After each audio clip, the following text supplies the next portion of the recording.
Hi guys, leo nasikia kuongea kizungu juu tuko na okay, acha nianze from the top. Hi guys, in our studio Rogue RugbyTV, we have the legend, the man, the myth. Kitu kingine unatumia tu kudescribe mse unadhani anaishi. Bado ako prime yake na amezeeka. Atajiintroduce mwenyewe. Amecheza clubs ka 92 tangu wazaliwe.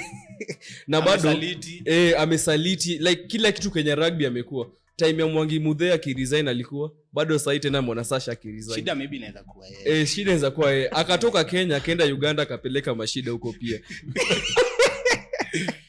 The man bado tena nasikia ni coach, at the same time ni chairman, at the same time ni captain, at the same time ni head coach. Imagine hizo jina zote kwa mtu mmoja. Na shule pia mjua hajamaliza bado. Akona 11 pia ya his 4 years. 11 pia ya profession yake pale Mo University. Obishe bado ni chairman pia huko. Ma lecturer wanamjua kwa jina. Wengine wameretire. Bana walivudu actually. Juzi. Watu 1100. Unajua? The man himself na majina yako nazo kwa 92 sijui unamjua na gani. Kuna Lujesi, Polisi, Tony Khadambi, Uganda ni Sebo, Lawyer. Hizo zote ni zake. Acha jintroduce. Kama sijamintroduce kama hujamjua na hizo. So hi guys, naitwa Lujesi Tony Khadambi. Lakini mostly people wananijua kama Polisi. Oh, by the way guys, pia nilisahau anachezanga rugby league pia. Uko yeye ndo captain tena na bado kwa hiyo union yao. Nasikia hiyo union inaitwa league. Kwa hiyo league yao ndo pia chairman huko wa league. Tena. Na tuko na ule boy fulani ana supporting Strathmore pale. Hiyo si lazima nini introduce hiyo. Najiintroduce. Anyway, leo matoke Strathmore Lions fan. I hate Cabras. Wale tupuge 88 bana. Anyway, ni life. Before hata tuanze leo unajua kwa idea yangu ita tumenyo. Yeah. Ona, kuna banta na kuna maumbile. Na yako ni maumbile. No. Wala apologize wamekuwa kiniingilia na nini yangu na faida yangu. Wala apologize. Wanasema uko na long face. So nikulie. Wewe sasa pia unaanza banta. So ukiosha asubuhi unafanya hivi. Unaanzia hapo ukikuja. So mkono mzima. So nikuulize matoke. Umeona mtu anakaa mzee kwa nani babako unataka kutuseti. Zama mwashtaki. So guys, by the way nilikuwa na sawa. Niko na swali hapa guys. Isi quick one but nitafakari ya babu hii. Owe matoke akorada lakini hapatangi anything. I think by the time episode inaisha ndatajua nasema nini. So ni hivi guys. If you hang a guy upside down and then he vomits, is it still considered he has thrown up? Unajua hapo mimi compete. Unajua siwezi, I can't. Acha lawyer tuambie. Na feel kile bado ni kuthrow up kwa sababu throw up si action ya kitu, ni action ya kutoka kwa tumbo kuenda but sasa yako upside down. Upside down. Na haijalishi. Si nenda chini sasa ana throw up aje? No, si ni action. Ni action ni kama tu inatoka kwa tumbo kwenda kwa mdomo, hiyo ndio meaning ya throw up. But si hiyo nikiwa upright. Digestive system. Hiyo si nikiwa upright. But haijalishi. But sasa ako upside down. Ku throw up ni figure of speech. Si direction. Sorry. Wewe ndio umeanza kingi. Mimi sikwenda DB. Unaona unataka maseri yeye tu. Ni huyu. Juu kunaelewa. Ndio shule walikuwa wanachanga pesa ya vio. Ndio prep asisikie baridi. Wow. Village school. Anyway. So umeelezewa, umetosheka? Mimi niko tu sawa. Sawa umeshinda. Sasa huyu ni mzee. Nilisema tafakari ya babu. So si babu. Sasa yeye ni babu, sasa unacheki ndio maana ameelewa. Na akatupia jibu. Haiko anataka jibu. Ilikuwa tena anataka tu atafakari. Watu wafikirie. Yes sana tena maza mambo ya figure of speech, sijui si directional. Ni forgive.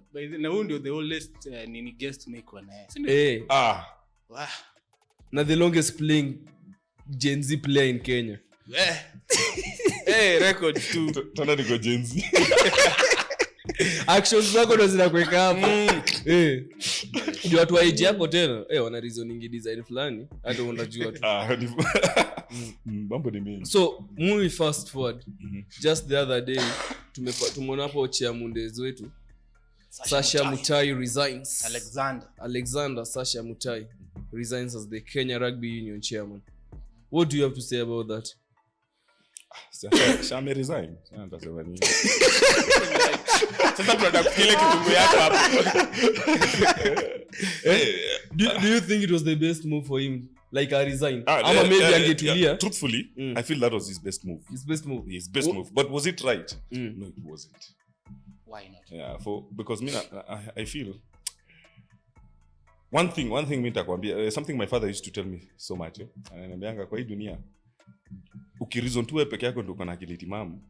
Vitu za watu hazitahiki surprise. Unaona? So for me I think one big problem maybe that came with Sasha was Sasha alipromise too much. It's easy to promise vitu kama uko out of office. Yeah, but sometimes ukiingia kwa ofisi unaona sasa ndo unagundua by the way anapo anything hapa. Unajua sasa uko in house. Una realize by the way nataka kudo 1 2 3 things, lakini hizi 1 2 3 things hazitakuwa capable because ya also 1 2 3 things in zina exist. Na hakuna kitu ngumu kama kutoa culture. Umeona? And for me I think over the years unajua nikihesabu since mimi nikikuwa mchezaji bado ni mchezaji nikianza I would actually say impunity yenye iko KRU it's too much for me. Ukiniambia it's too much. I need experience kama niko junior player, ni experience kama senior, ni experience kama senior, unaona, kama chairman nimeiona. So so Sasha ali promise, but I think aliingia ndani akarealize for me to achieve 1 2 3 things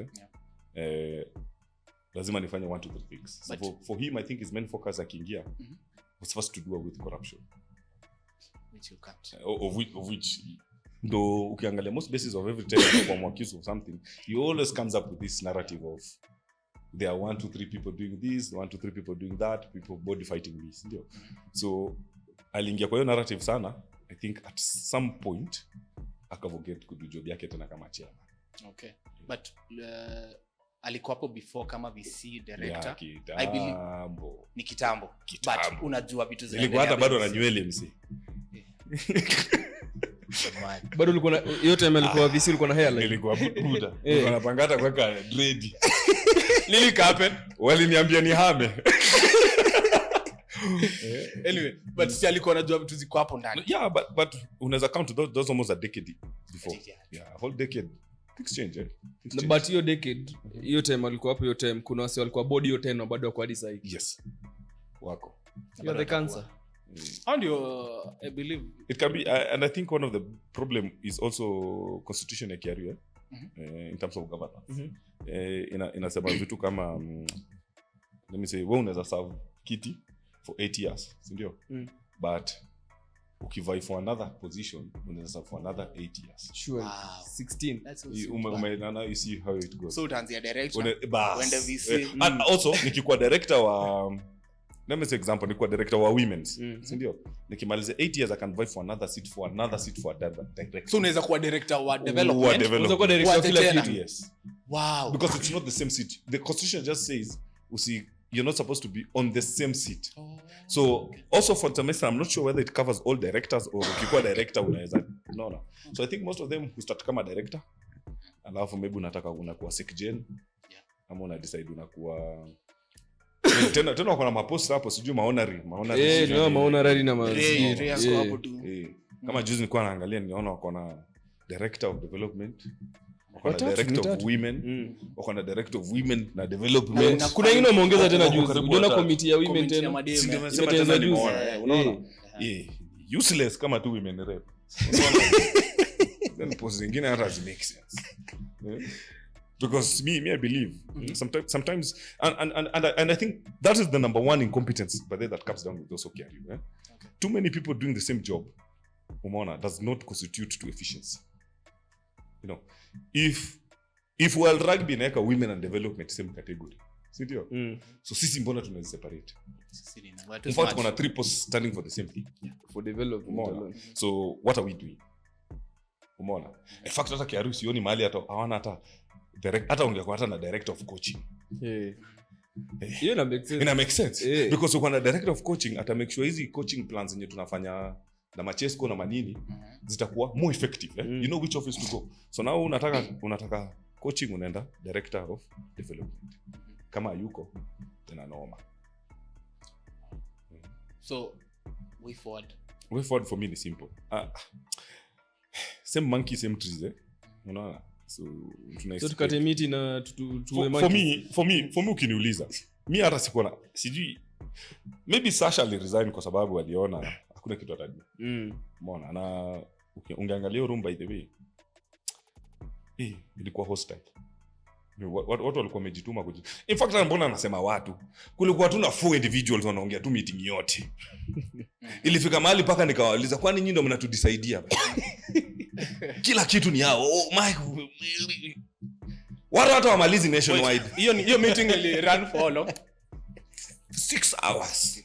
Na not nationwide pekee. Not nationwide wanaongea. Wameshinda Kenya Cup. Mimi unajua ukiona so Kenya Cup wanaongea wanatoa point moja mbili zina make sense. Vitu na reason. Sivyo? Vitu na msee ana reason. Anaelewa kitu anasema. Watu wa nationwide wanaongea. Wanafungua vitabu, wanataka kutuonyesha vile wamechop. For me wacha nikwambie truthfully, that's what I'm telling you truthfully. When you have such a situation and we don't have quorum of how things should be done. Unaona? A lot of the loudest people will always be heard. Umeona? Mseme loud na mjeo mmoja. Because anytime Sasha alikuwa anataka kuongea class huko wanamtupia maneno mzee. So those are chairman. Wanafanya hivyo hawa ni machairman. Machairman wenye mimi najua hata si machairman wa hizo clubs. Okay. Unaona? Because and I think this is something KRU needs to work on, because such impunity that whereby if mimi niko na disagreement na wewe and I want you out, I can rally people against you, even people who are not officials for those clubs. So one of the things zenye mimi nilifight loudly na wakanirudishia banta baadaye, niliwaambia hatuwezi pitisha constitution leo. Unaona? Mnataka kupitisha constitution na 29 days. Wanasema watu walifanya hiyo vitu watu usoma inaitwa ni public participation. Wewe ulifanya? Wapi? Wewe ulifanya? Ndio nasikia hapa. So nasikia. So mimi nikaraise hiyo issue. Wakati watu wa national wanatuongelea hapo kutuambia ati ipitisho, mimi nikamwambia haiwezi. Mimi nilishout, in fact ngoja hata mic niliwashautia. Nikamwambia haiwezi. Mbona mnaharakisha? So akaamuka akamwambia wewe kama uko haifanya hiyo ni yeye. Nikamwambia mister, wewe ongea vile utaongea, lakini mimi wakipitisha hii memo mimi nakataa. Because to a very big extent people think public we cannot. Mimi nataka ku desist from this thing that chairmen make decisions for players. Exactly. You see my point? How are chairmen called to review a constitution where the constitution affects the players and they're not even present? And they're not the ones playing. Umeona? So something funny walisema, we represent the players na players wanatoka club zetu wakienda national teams. Fact. Sidio? Hiyo ni fact. But how many times do many chairmen come down ku reason down na players? And that is also one down for the Sasha. When alisema yezi kajol watu, unajua. At some point he must understand that as much as his position ni chairman, he's also a politician. True. Umeona? And sometimes those things zenye unakuwa bred in unakuwa mdogo, sometimes pia ni poa ku unlearn vitu. Umeona? Always go rigid. Umeona? Because for me administratively Sasha amefanya. As a politician he failed. Because one of the biggest jobs when you take some of these big roles, especially in KRU, you must learn people's skills. Anywhere you're doing management, learn people's skills. You know something, but then I learned recently, one of the courses nafanya, you must actually learn people's skills. Learn how to manage people. You're just not running machines. No. So if people don't like you, no matter even if your policies are good, no matter what unafanya, tutakutoa. Hiyo ni fact, kwa sababu pia ni human nature. So angedu nini better? Angeenda tu kwa ground. Also my guys na dayaje. Because I think Sasha took too many things too late. Sasa ndo anafika kwa hiyo meeting ndo anaanza kuambia wasee kuhusu hizo corruptions zimekuwa kwa union. Unaona? But now where was he throughout? Miaka mbili yote. Ku raise these issues, you know. So what would you tell fans wenye in as much as Sasha alitolewa kuna mafans wenye wana feel Sasha was a saint, but kuna wase bado watakwambia Sasha alikuwa na faults zake ndio maana pia alitolewa. Ni kweli lazima kuna faults, ni human being. So kuna hao fans wenye wana feel kama hizi clubs zenye zilikuwa zinadai kutoa Sasha ndio watu wabaya na Sasha si mbaya. Ni unaweza waambia yenye maybe wana feel wrong, yenye sijui niweke aje, like kuna to some extent do you feel it was the right move to like vote out the chairman? Me ilikuwa a very shitty move by the way, kwa sababu okay, me at the end of the day intent will matter for every decision we make. If my intention was to make Kenya Rugby Union, then kumtoa was good, umeona. But if the intent is to further our own personal interests, then it's wrong. So you come on, I get. Yeah, because everything has to come down to intent. Umeona. And that was the problem. The intentions were wrong. Yeah. Yes, he is whatever he is, but the intent ya kumwona kumtoa was wrong. The intention was not because he is not working. It is because we do not agree with you. You see, now for me, simple ningeambia tu say most people upenda rumors by the way. One of the worst thing about our players, most players he rugby man, over the years nimeona people don't take time to actually have their own opinions about things. Ni napenda kuambiwa 1 2 3, napenda kuambiwa hivi ndio iko, umeona. Na tunaiona pia kwa finance bill, so tuseme tu ndio yetu wa Kenya. We reject. Hatutaki kusoma, wewe una reject. Una reject nini? Ndio una reject nini? Unangoja msee akuchambulie online. Ndo reason nayo, si ndio? So one of the biggest faults to Kenya Rugby, okay, mimi nimesikia kuhusu wewe ufanye job kama chairman na skill umse, si ndio? Why don't I just come on an open mind, listen to both of you? Si ndio? Then mimi make informed decision. Because that was one of the problem mimi nilikuwa na some people walikuwa wanakuja niambia lazima tutoe Sasha, na niambia si lazima by the way. So mtu nikimwambia anakasirika, anakatch feelings. Wewe unapenda Sasha, si kupenda, but administratively speaking you just don't remove someone because you don't like them. It's not an emotional seat. It has to be practical. It has to make sense why nakutoa, because najua nikikutoa lazima ni bring someone else. Yes. Now who is that? All those are things I need to weigh. For me nilikuwa naangalia simple. Sasha had roughly 2 more years, so ndio. Next year I think tuna voting directors. So for me I felt why not give him another time? That was my feeling, you know. Then you reach there open-minded. I really wanted to hear everything yenye alikuwa anasema. Too bad no evidence. Yeah, kuna kitu yenye unajua na there's something that you can prove. Yeah, he didn't present those evidence enough in time. Haku participate kuongea na chairman one to make sure that chairman know what is happening. This is why I'm unable to do my job, you know. So uwezi kuja tu tena kwa AGM una shambulio wazee na maneno halafu nataka watu kutake face value. So as a politician he really failed. Yeah. But lazima wase wa learn to reason for their own, umeona, because that is the only way tunaweza move forward. Because if mimi siko satisfied na kitu chairman wangu anafanya, si ndio, lazima nikuwe able kumwambia cheki chairman sifurahi, si ndio, na nisi feel ni kama nikimwambia sifurahi tena tumekuwa maadui. Hiyo ndio tena one of the biggest problem we have is if I disagree with you, people take it is we are becoming now enemies. No, atutumia akili same. So uko na kichwa yako na mimi, sisi wote tulirezwa mali different. Hatuwezi reason same lines, si ndio? Nikikwambia si like kitu unadu, unaweza nipe your own perspective, si ndio? Na mimi nitakupea my own perspective. We can actually talk to agree. And that is now what me expected itakuwa kwa SGM. But what walikuwa sha make up mind yao. Hakuwezi wa change. So tunaweza sema for example maybe the chairman expected something different from Sasha. Ama walikuwa na expect juu mimi nimesikia Sasha alikuwa na inform a chairman what he's doing, his next move, ama why he's doing whatever he's doing. Yeah, so the chairman walikuwa na feel kama Sasha anafanya vitu zake kivyake. Yes. And not neglect. Yes.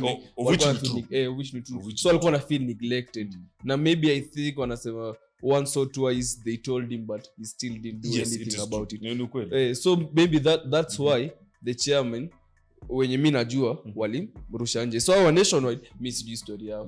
But how you know yenye mimi nimeona hapo hiyo no reason. No, it is true. Ni fact. Uko very right. That's anakuambia as a politician he really failed. He refused to balance both worlds. You know, you can't go somewhere na useme mimi niko na ideals zangu, si ndio? Yes, niko nazo. Convictions zenye mimi niko nazo. But sometimes your convictions are not other people's convictions, you know. And if you're leading a group, you must also find a way to put yourself in their shoes, because you're their leader. Sindio? It can't be your way. And that is why unasikia walikuwa wanamuita dictator. Not because he was a dictator, but because he has very strong convictions which made him unable to reason with.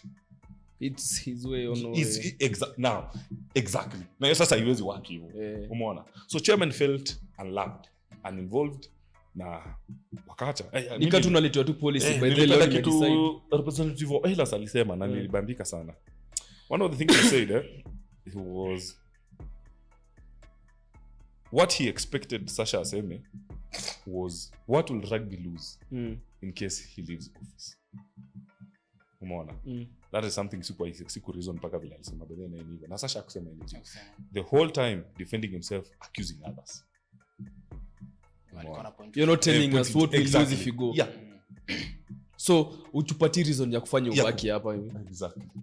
So to some extent, mimi si kumtoa ili happen but mimi niko na more bitterness that decision had to be made from nationwide teams. Yeah. And not the teams that I know the teams that actually matter.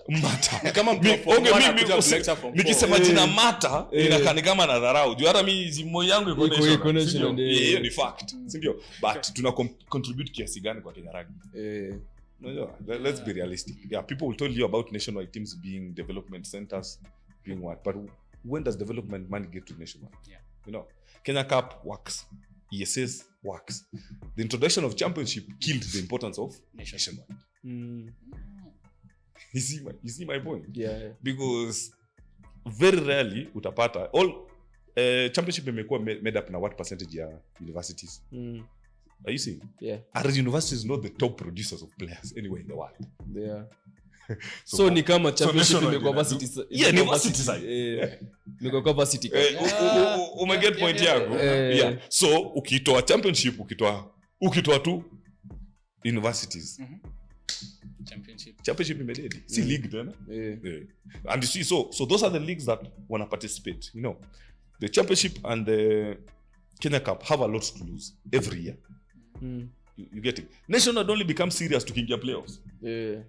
Mimi sikudanganyi. Kama hii mwaka Moi iliingia nationwide playoffs ya Rift Valley, I think. Yeah, Rift Valley.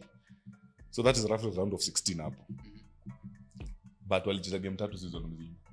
Walkovers all over. But how ndo na make decision? But how ndo wase wanataka kuja waambie chairman au do job yako. Do job. I hope now you get what I mean. Get what you mean. So that is my biggest problem. Teams like Vihiga Granites, Vihiga Granites haija participate forever. Mimi ni watoka Vihiga, mimi sio mimi najua. Na wachezaji wanatumia hata si wao. Una get? But chairman ndo amesimama hapo na mic. In fact Orangi alikuwa na represent. Orangi na represent Vihiga Granites. Nilishtuka hiyo. Nani Mkisii? Wewe acha ukisema. Si anatoka Kisii.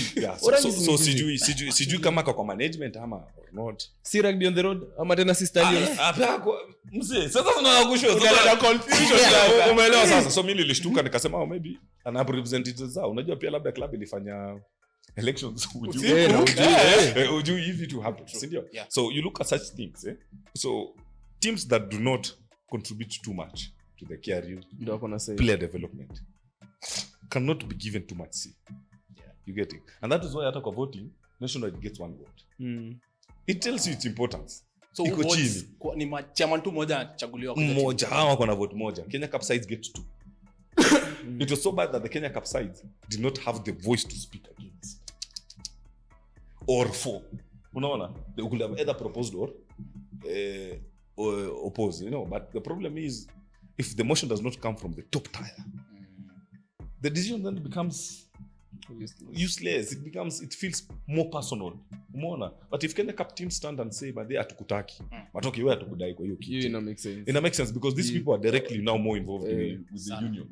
Yeah. So like we're talking about hata hiyo mambo ya pesa, there's some money I don't know, media max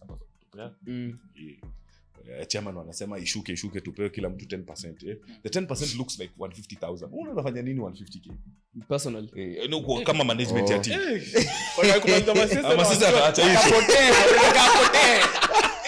Akali block. Mzee. atanua sandos mpya ama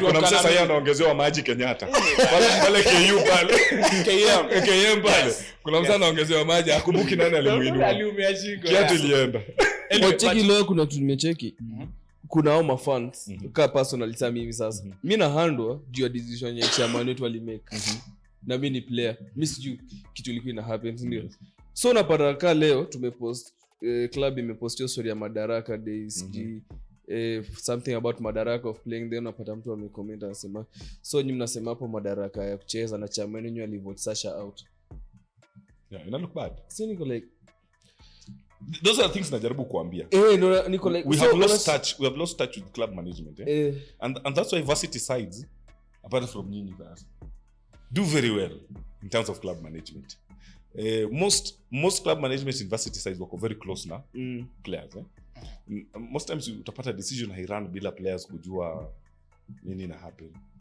umeget but for a long time KU sijai consider kama more varsity it's more of a club it's more of a club it works very much like a club kama vile machine ilikuwa more of a club because they have both the current and the outgoing players still playing for the club so wezi sema more or less ni si varsity side umeona and it's not bad kuant kutoa mzee umeona but it has to come down now but misa wacheki mimi nikiuliza niliambiwa wacheki tulikuwa tumeongelea previously Sasha was not involving him ama the other so tuseme personal chairman wetu hakuwa involved kwa hizo decision making alikuwa afili kama ako left out kwa hizo vitu zote so yeye yake ilikuwa story na club vitu zenye zina line na blood ulikuwa umesema utafanya vitu kama hii na hii but you're not doing them currently so acheki sasa hiyo no reason yake kumvote out but so unacheki fans wataanza kuchukia clubs kazo utasema tunaona hapa wamesema Oilers, Kabras, KCB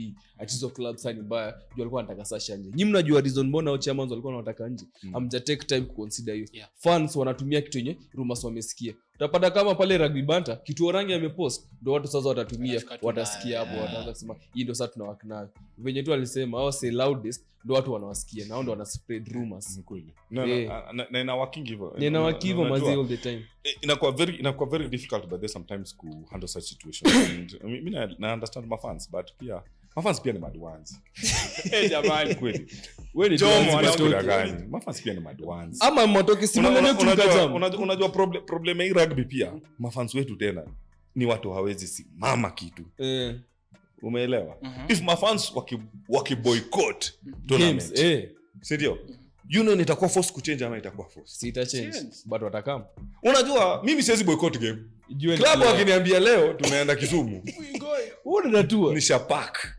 nimepack sandals open shoes buda na viatu ya dunda niko ready unaelewa si kuna games zingine tunachezanga na mafansa wako wewe lazima tucheze hai change but ni mafans sijui kama unaniget mafans do ubeba club umeona ndio maana unapata huko majuu mafans wa Kigoma Chesco lazima ende home umeelewa because mafans wetu tu ni madwanzi kazi watu ni kuongea online alafu action umeona those waambia ati uende wagome ati juu ya Sasha tena usinisiku tena wagome wakitaka tena wagome because of a legitimate reason na every time unasikia ngwasio wanasema tuko kwa groups tunaonanga tutaenda container tutaenda lini sema leo tunaenda kuoccupy containers juu ya reason umeelewa sawa hawatokei alafu siku ya game wanatokea watu 1000 lakini ngoja kwanza nikukatishe tukigoma ka fans tuende kuoccupy containers legally is it under imeprovide kwa constitution yake iko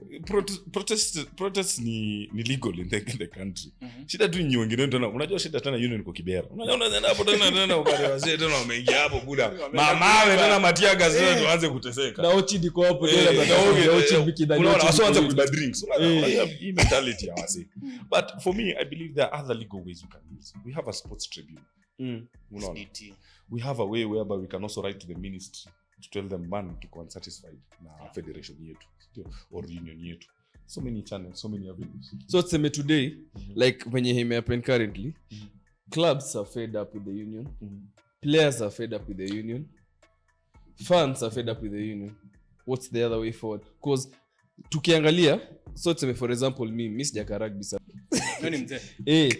wala mimi nimepata tu chairman wawili Gangla na Sasha na huyu atajamaliza mimi nilitumia Virgin Atlantic uliona hiyo ndio kitabu hiyo ni nini no hapo ni ilikuwa before KQ Sponsor nini? Tambo.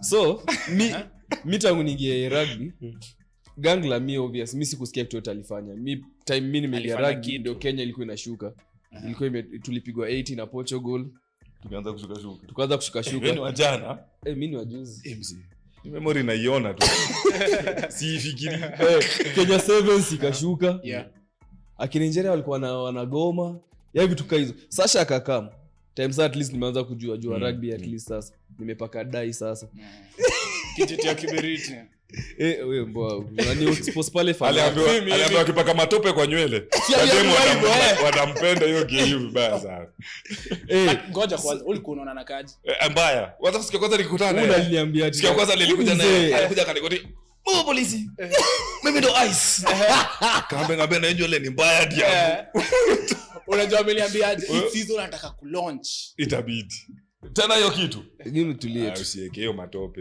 ndio agro hapo wananinyoweka wewe nani msikie wananinyoweka wewe wewe huwezi paka nini ipi tena ilikuwa choice ala ile other option sasa mimi niko na option hata nitumie itabidi tumia hiyo still ya Queens ulipaka kwa Bundes uongo wapi ulipaka wapi zile tafuta ile paka ai amekuwa cheki deal na wewe kivipi siwezi paka lakini umeleta story gani pia sana amekuwa pasa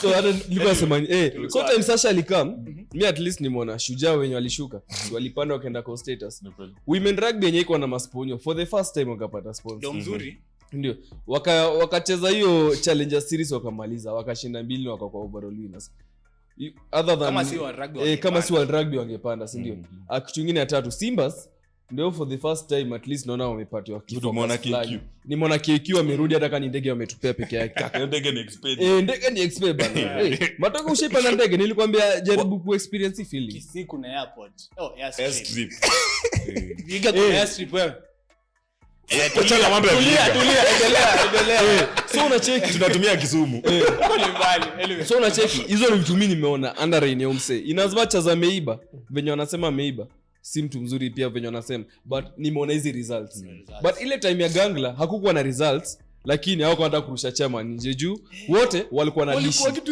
kitu same na one thing people are getting kuhusu sponsors unajua sponsor huwa sponsor team sponsor individual so kama mimi sikutrust matoke hata kama results zako ni smart siwezi kupea lazima ni trust mse na give pesa yangu so unajua nakuja kuanda matoke si team because and that is why one thing that Sasha alisema and also over the years that's why sponsors wali pull out one of the main mimi nimeinteract na Tank so Dr. Otieno akikuwa DOR ni kitambo tena tu so one of the time tukiwork na aliniambia nilimuulizanga tu by the way Tank what do you think was the biggest problem na Kenya Rugby as to why to lose a lot of things kaniambia it all came down to one mismanagement of sponsors no you overpromise you underdeliver you overask you overspend kila kitu inafanywa extreme umeona and those are the things that South Safaricom wakakosana nao kuhusu Summer Sevens sindio first of all wali pull out of league hiyo time tulikuwa napewa credit mse ya 500 walikujenga hiyo time ulikuwa unapiga mse nilikuwa nachukua malaini buda mse wachukua malaini unajua utabaya sana walikuwa wanatupea hizo credit ilikuwa smart Safaricom came on board that was the main reason why they pulled out that it reached a point they don't trust who is handling their money you understand and if I can't trust you that is it over sindio kuna time baadhi ya mademo walikuwa na Safaricom yote na ni kitambo hata squad wakiwa wanacheza sevens and Safaricom ikapull out sasa to completely out of rugby because now something Sasha alisema kwa DM na sikusikia sijui alikuwa anasema ni sponsor gani sijui kama ni EABL ama Safaricom penye director aliambia mkubwa wa hiyo organization uko na bahati wewe ni mwanamke Wow. Ningekupiga mangumi mpaka ukufe. No ni sponsor unamwambia hivyo. Mimi represent sponsor buda kwa tournament yenu. Wow. Director anasema kitu kwa hiyo. Director mgani? Hakusema. Singetuambia tu ni director mgani? Si hao wote wamekaa kama 8 years.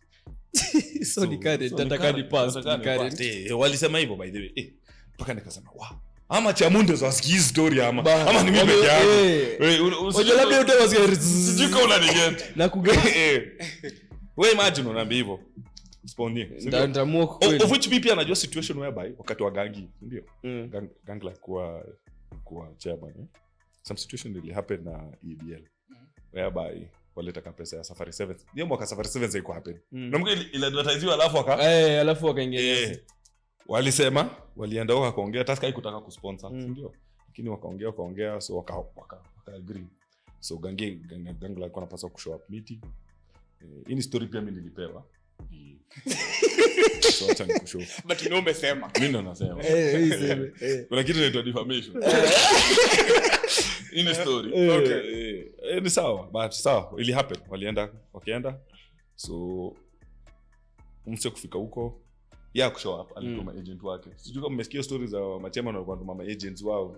Yes, so agent kufika huko wakasema hii ndo demands za union, si ndio? Tusker kwa hivyo akaambia si hatuwezi fika hapo, si ndio? Lakini tunaweza fika mahali hapa. Wakaambiwa kama mtupei muishie. Si negotiation tena. Umesema union ilikuwa inasema on the price. Now ndio beggars. Walikuwa wamesema either mtupei na walikuwa wanajua somewhere close to Chwani 50M. Safari 7. Which wana spend a lot of money kwa hiyo tona. So akakataa. Wakaambia mnatuongelesha aje? Wakaambia si tushakusho. Show. Ni either mumit demands zetu, si ndio? Kwende. Nyim decide. Na hivyo ndo saa 7 zile hiyo mwaka ikucheza hiyo. Sponsors by the Tusker walisikia vibaya, I think walipigia wengine. Umeona? So ikaruka nje. Some of the things that you don't tell. And that was the time by the it was so bad. Gangia I think alikuwa na resign even before his time. Sio kama mnakumbuka kulikuwa na hiyo time. A lot of chairman walikuwa na pull kumtoa. Anafaa kurushwa nje tena. Anafaa kurushwa nje tena. That was the main reason because ilikuwa so bad. Alafu ndo Sasha kaingia the following term sasa. Ndio. So one of the thing was sponsors must trust you to handle their money. You understand? Also you must have a corporate language of understanding how money moves and to understand how to maneuver through it. So ukisha understand hiyo, tena lazima uwe na people skills ya watu ambao unaserve kuambia 1 2 3 ni hivi na happen, si ndio? Na nataka tufanye 1 2 3. So that is where now he failed. Did very well corporately. From rumors nimesikia by the way some of these sponsors are like personal friends of his. Kama mimi na jamaa toka unaweza kalia department fulani yenye inaweza ni help unakalia so nakuja na kuchapia mazee nipushie tu hii proposal. So wewe unanipushia jua ni best yangu, si ndio? Na kwa sababu na trust kitu mimi nafanya. Si ndio? Unajua by the way umsata nikimpushia haita look bad. So unasema so anaweza pull up maybe. So after contract imeshasema pull out. Unajua unaweza pull out. Okay. And if you notice maybe watu wengi wako notice. Hizi contracts ziko zinaenda more than a year. Moja tu ndo ya 2 years ya sport pesa. Na I think zinaisha. I mean this nini. Sini this year. Ni this year inaisha. Mimi nasema I think ni this year. Kwa Kenya 7. No, hapana. Next year. Yes. So unaona vile ina look sasa. So those short term contracts after 2 years ni short term. Na maisha mtu I think of longevity and I think of in case ukimess naweza ruka. So if we can't get sponsors for a whole rugby cycle which is roughly 4 years. Juu mimi naangalia cycle calendar ni kama World Cup. From one World Cup to another World Cup. You must get a sponsor who's going to go through from this World Cup to the next. Una build project. Now that becomes a project. You get it? Because sasa tulikuwa tunaambiwa, Sasha alituambia tuko na deni yao sasa karibu $300,000. Yakina nani? Ya kampuni ya France. For what services wali? I think tuliuza Safari 7s. Tuliuza Safari 7s? Lini? Mzito pia sisi tuko na pia story. Nilikuwa shida huu mzito ni kukuja na information wakati wa meeting. Sasa nyinyi pia mnashangaa. Sisi tunashangaa. Anasema hivyo ati tena tuko na hiyo deni ati ilikuwa wakati sijui tuliomba timu kitu gani ya France sijui ya nini. Kwa hiyo ulipea gold ama kuna broker alikam sijui akabroker. Hatujalipa hiyo dola. So tuko na deni ya France. Na interest inaendelea kupanda. Kaka, noma. Sijui kama tuliza Safari 7 ama tulifanya nini. Tutafungua Because nasikia ilikuwa connected pia na Safari 7.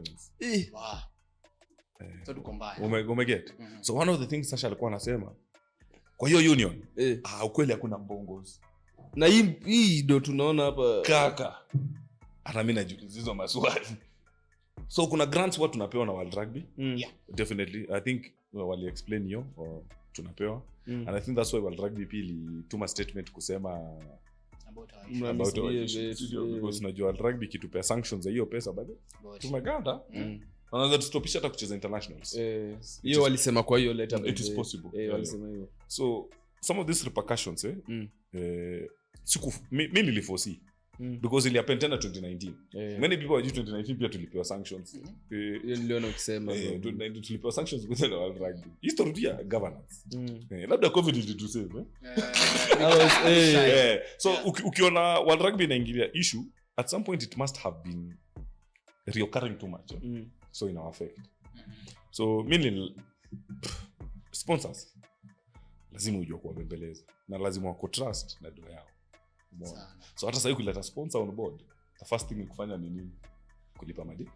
Lipa deni. Which lazima tena uchukue wengine nyingi. Yes. I think after hii podcast tunaenda ligi ya Uganda. Yeah, so ni bad hivyo. So state of the union, people don't get it. Ni bad. Unaona? And removing your chairman is not going to solve your issues. Because if chairman akinirezia issue ya out of the 8 wenye wako uko na issue na 5 people, 2 who are legally there, 3 who forge certificates. To me as an affiliate lazima nikuwe very concerned na hiyo issue. Umeona? Naweza amua baada matoke wacha tukutoe, si ndio? Wacha tukutoe. Wewe toka kama chama. But sasa nimekaa hapo penye nimekaa. Lazima pia motion ya ku certain kitu mse amesema. Lazima tupush. Ama true. Yeah. Because uko na 5 out of 8 wako illegally in office. Na wakudai. But guys, mnafikiria chairman ndo problem. Si ni watu watano. Na hiyo ndio kitu tulisema kwa ile podcast. Kama mnaniget. Nakuget. So sawa tumetoa chairman, tumemtoa basi. But now watano. But sasa tu. Ametoka. Haya, ametoka. Nasema interim hizi pool miracles. Atapu kutoka wapi? Walimwambia pia akibehave hivyo watamtoa. Okay. So nikuulize, machairman wa club yetu tunaweza mkatule waseme atudai chairman na wanamtoa? Ni kweli SGM. Au tu wanaita SGM ama wanaita hivyo SGM. SGM ni special general meeting so I move kwa calendar. So machairman wanaweza decide. Okay. Na board members? Hawana choice. Stakeholders wamesha call. Ndio nasema chairman wanaweza toa board members pia wakitaka. Wallahi. Sasa si ndo na vote in. Sina maana wanaweza uko na power za ku vote out. Na kama wanaweza kama wale vote in chairman, so wamemtoa chairman. Na chairman ndo head of board. Au wengine nadhani watashindwa. Na basi muona store board members wamebaki. Kuna interests. Unajua mimi kuna vitu zingine ni petty. Kama kuna msee alikuwa ananichapia ati Sasha dekataza toll. Niliona kwa group ati kwenda nini kwenda majuu. But si kwa hiyo letter alikuwa amesema hiyo ni vitu petty. Hakusema huyu msee asiende. Unajua pia sometimes vitu zingine unajua mimi naambiaga Mungu akunyime kila kitu lakini si akili ya kuzaliwa. Hiyo ni important. Lazima ukuwe na capability ya kudeduce. Na kama uelewi copy paste hiyo barua weke ChatGPT. Uniambie nipe simple version ya hii letter. Jo hapo alikuwa amesema hii hapa tuna consider sijui director wa rugby ndaishie watu fulani ndio waishie na photographer lazima aende kwa sababu ni part ya requirement ya sponsorship. Umse alikamini na Safaricom lazima brand ya Safaricom na SportPesa lazima ikuwe everywhere. You need a photographer. Ndio. So photographer kwa hapo mtu asiache na favor photographer. Swali mtu aliuliza, do you mean the photographer is more important than the director of rugby union? Uli understand hiyo kitu aje? sijui kama unanielewa. Nilifanya hivi, nikakunywa maji. Nikajambia hawataki kureduce. Unajua, sometimes and most times, this is the biggest problem we have out here. Okay? We are so quick to judge without actually getting full information. Umeona? Alisema traveling order ni hivi. You understand? And always sponsors interest must be protected. Na when we didn't protect sponsor interest, sindio? 2018 tulipoteza Magical Kenya. Sindio? Unajua kuna pampao match 200 million. Wow. Hivi vitu ni public record, unaweza tafuta. Hata unaweza nikuo tuseme nimedanganya. Bila wakienda mafaransa buda wakifunga sponsor hapo. Innocent ikabidi akule kiboko. Hiyo story, sindio? 200 M. Wali to drop buda online. Wow. Wali tunaa tu. Na hiyo pesa following week wakapeleka golf. Baadhi wana Magical Kenya baadhi ilienda golf. Yeah. Ile Kenya. Yo switch ilikuwa tu hiyo. In fact walipea huko 250. Haya. Tukaleta Indomie. Sijui why by the way. Hawakuka. I think wale wanawase pia wako hivi tu. The only sponsor by the Unajua zamani tulikuwa hapa kuletea dola. Unajua safari kwa makuja wakakupea credit utatumia. Tena Indomie wakasema watu wamekuletea gunia mbili.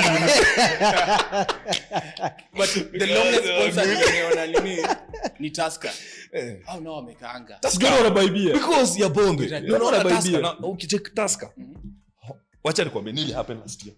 Well, last year uliona Tusker wakukua kwa the first legs. Wakakuja huko mwenyewe. Hiyo ni story utapewa. Mimi nitakupea leo. Nipe. Hii yako ama pia ama ni. Hii wakitaka wacha wanitafute ndio. Sawa. Clubs who are negotiate na Tusker what to do for hizi tournaments. Uko na leg yako as your club, it's your duty to bring in sponsors kwa tournament. One of the default your problem ya TSAP if it happen. TSAP na ilikuwa. Si ni wewe ulikuwa. Hiyo pia kuna story wewe acha hiyo lakini hiyo tuachie hiyo Mungu. Okay. Nitakwambia ile niko kwa record. Nitakupea. Nasema ukweli. Iko kwa record ndio maana nimekwambia hiyo nitasema. So okay. One of the biggest problem was Union now wanted to negotiate on behalf of clubs. And ndio wakule. Tusker ikakata. So Tusker ikapull out. Sasa unaondoka Kakamega 7s tu ilikaa tu hivyo venye rugby mashinani. Sio unaona? Ungekuja na speaker JBL ungekomatanga hapo. Wewe ungesumbua. Ilikuwa dull bana. Kwa tena siku expect itakuwa hivyo by the way, si ndio?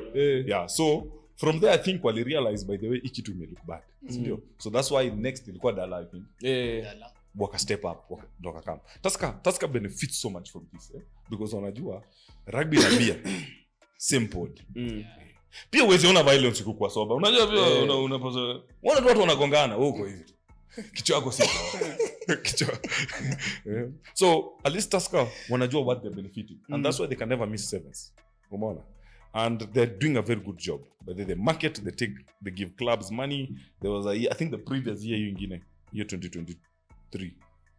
I think clubs zilikuwa zinapata around 2-3 million from Tusker, sindio? From 2-3 million. Good money. Umeona? Accountability tena story nyingine. Kupata wanapata. So hiyo ndio sasa tunarudi sasa kwa TSAP sasa. Okay. Whereby KRU ali host bid, sindio?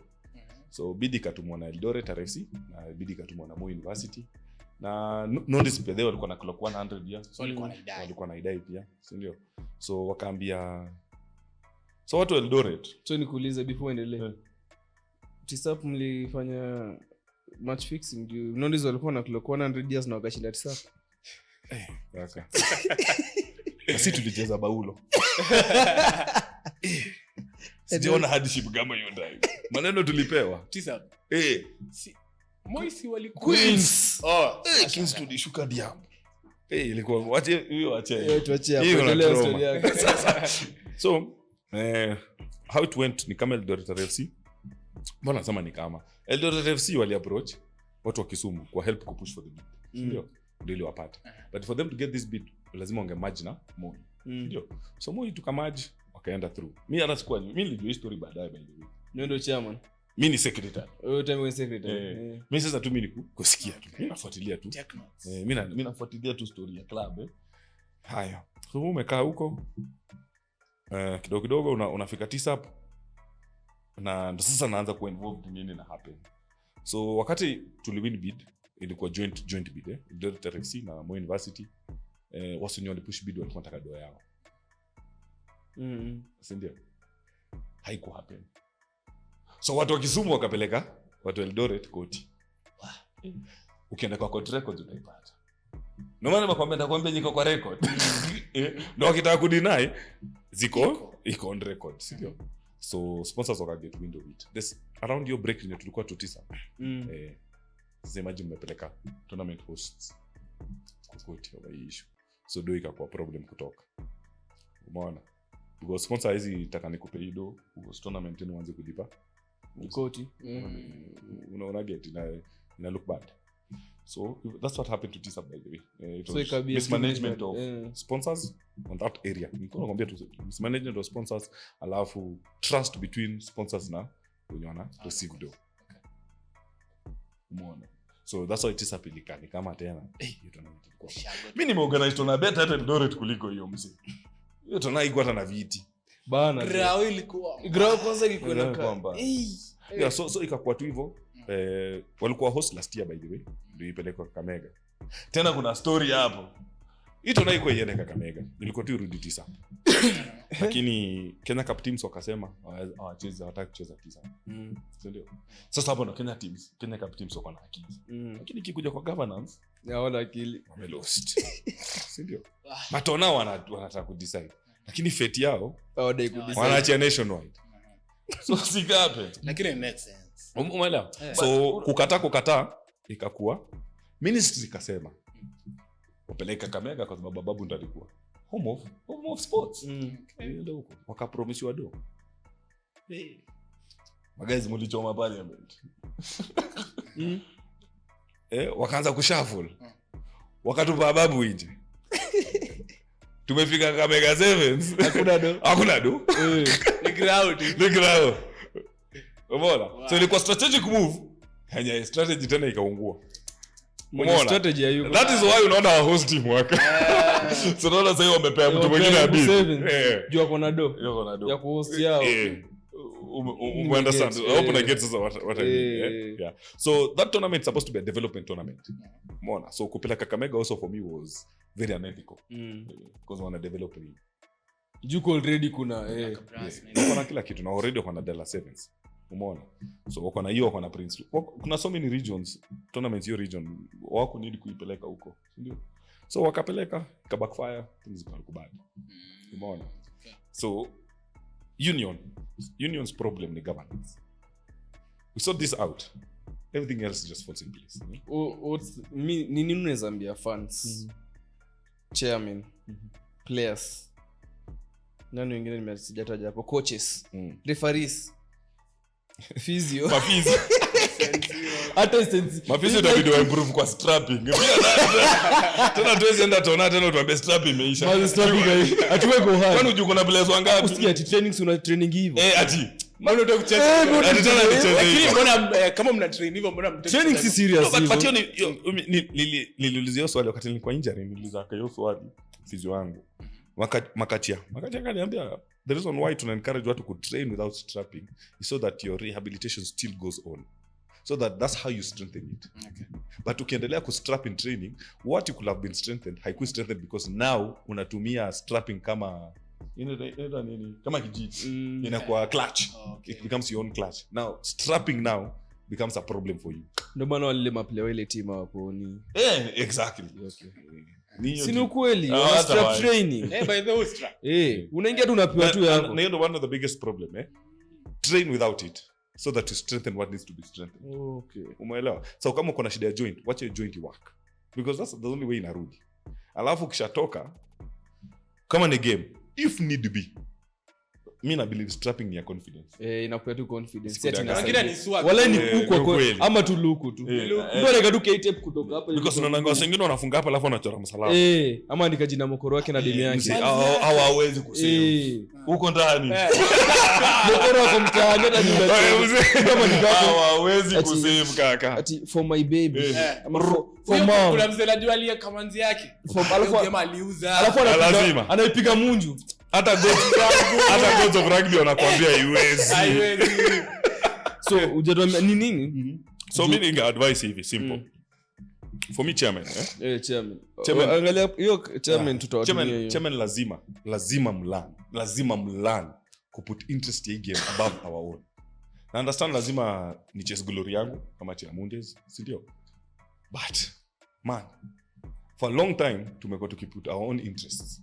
Umeona? For one time tumekuwa tukicheza a lot of politics kwa governance. No, unajua? And I think hiyo ndio biggest problem imeua Nairobi. Mumeka msio tu face. Wana smile tu. Dimples tu joba du. Siku hizi mimi state yetu ni chafu. Mimi sijaiona hiyo. Umeona? So maji ilirudi. No makaka. Sasa niko na namba sasa mkokoteni. Nasugua. Wanajaza full cha Google. So one of the biggest problem in here, we bring too much politics in governance. Chairman, we must learn to deduce. Sometimes we have to think about what is more important. Not necessarily what we want, but what is more important. Sometimes tujinyime ndio pia uko mbele tukule. Umeona? Yeah. For players, ningoambia ni club ni yenu. Club ni yenu. Na unless mna understand hiyo kitu kuwa hakuna club bila players. Ama? Mbele Masakusu ina exist. Ama tuachie hapo. Hakuna club bila players. True. Umeona? Players ndo club. Hii nchi inaitwa Kenya, juu mko na wa Kenya. Mna get? Na unless players understand how who decide future yao through representation, si ndio? Hatutawaka. Tutalook too bad, si ndio? Mafans lazima wa take stand. In fact, imefika time mafans lazima wa decide bana vile wanadai. You decide governance yetu. Man, because me naelewa players sometimes who are too afraid kuongea kwa sababu ya repercussions na blowback will happen. Kama mimi najua for a long time singeongea, hata ungenidai podcast miaka 2 hivi imepita asingekaa. Because lakini sasa swali nifukuza nyaki, so kuna kitu kingine sana nduzi. Sasa yako ni personal. Hawezi nifukuza tena kucheza. Hata sasa niko URU. Politics. Yako ni personal. Yangu ni personal. Okay. Na nikiongea na tena ubaya sina evidence, no problem. But yangu ni personal tu. Anyways, but ilikuwa mbaya. So fans lazima sasa wasimame. Lazima decide. Hatuwezi move hivi. Because mimi na believe fans ni wengi kuliko players. Na most of these players ndo mafans. Na ni ngumu sana mimi kuambia Chiamundes wangu, Chiamundes unatumesi. Because anaweza amua tena kunirusha nje ya club. Si ndio? Na mimi maybe napenda club kwa roho. Si ndio? Sitabidi nibaki. So unapata if fans hawata step up. Tena inakuwa ngumu. So kasa hivi venye hakuna games zinakam na ukiangalia tu social media online kila mtu ako like KRU inakuanga hivyo. Hata mimi nilipata hivyo but sio wakati wetu tulikuwa na online. Tulikuwa na mabarua so sasa hivi tulikuwa na ingine inaitwa Tugo na ingine inaitwa MySpace ilikuwa na wapi hiyo ndio ilikuwa majenzi wa hiyo wakati. Sasa yote tunatumia 2G edge. Ikiandika tu hivi wake red. Data inashika diambo. Hatunatumia data by tulikuwa kwa credit tena. Ilikuwa noma kaka. Sasa hii ni noma. Hai noma. Sasa hata nashangaa mko easy. So unapatia time hiyo ndo watu walikuwa wanaongea huko, lakini obviously hakuna time tena simu ilikuwa nadra. So unajua kasa hii sasa hatuwezi ongea online. Ukienda kuongea kwa post ya KRU wanakublock. Mbona unaongea huko? Kwani una account yako? Si like sikiza. Usiwatag anything. Mbele wacha niwaulize guys. Mbona okay, wacha nikuulize. Wewe sasa ni influencer, si ndio? Unatrend hata kwa group za Uganda. These how Kenyans behave. Una represent pia vibaya. Sometimes unapata tunakambazini maduanzi. But wewe sasa wewe ni socialite, wacha nikuite hivyo. Wewe ni influencer sasa hivi, si ndio? Sema last video ulipost. Roughly ulipata likes ngapi? Kadhaa ni estimate. Nataka namba 500. Wewe uko na 500 people when you like. Na uko na watu kama mimi mwenye siwezi like. Una view tu. Mimi na view. Si ndio? Maybe ni another 500. Uko na roughly 1000 people wenye wamecheki wako ready kukuhia, si ndio? Whether ni fans wa rugby ama si fans wa rugby, but 1,000 people at the click of the button. Oh my god, if you decide to revolt against KRU, what happens? 1,000 people who are listening to your message. Some of these things bana, unajua hata admin wa social media wa KRU na Matoke anamjua. Unamjua? Mimi hata simjui. Hata tamjua wapi? Hata simu important. Wewe una admin wa Queens ni same. Wanangojanga tu Christie's wa post, wanangoja HSBC wa post. Alafu wanapotea. Ni hivyo tu. Mimi nitakwambia tu by the way, Queens kwa club kubwa wana kwa social media presence yao ni pathetic. But no, Leon anajaribu sana. Atakana na try. Leon amekaa mjana usiku. Club imeexist over 150 years. Leon ako 20. Ndio 20 ngapi? Ndio za kupost. At least sasa ma legend ndo machezo. Walikuwa wapi? Sijui kama unanigeta. Leon anadu job poa by the way, mimi napenda by the way. Leo ni mti yangu dia. Baya kuzimia tu ndio inifurahisha.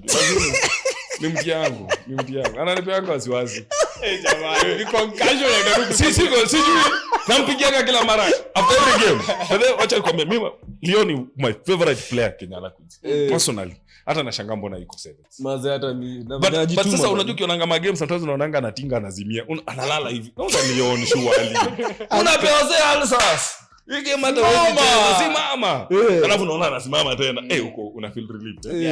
So given me I understand Johnny Leon. But anadu job fresh. Umeona but tena haiwezi kuwa tena job yake. Because tena unajua kwa group alikuwa admin wa Queens haiwezi post propaganda yake. By the sini kweli.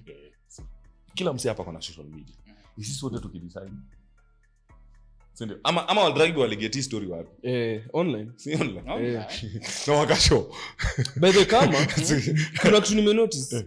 Tangu wa Kenya wakashifu wadragi wajai post video yote ya Kenya. Kama notice. Mimi siona. Mimi hapo. Ni uongo. Mimi naendangu kwa kama kitu inanituma. Sijui kuitumia. Siwezi wadanganya. So basi unasema mafans wabanje tu online hivyo. Wabaje.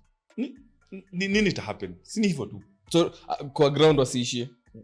Hatuhitaji kurusha hata mawe. Because me believe unajua tena ndio problem tena. Kwa mafans tuko na wase ni legal professionals.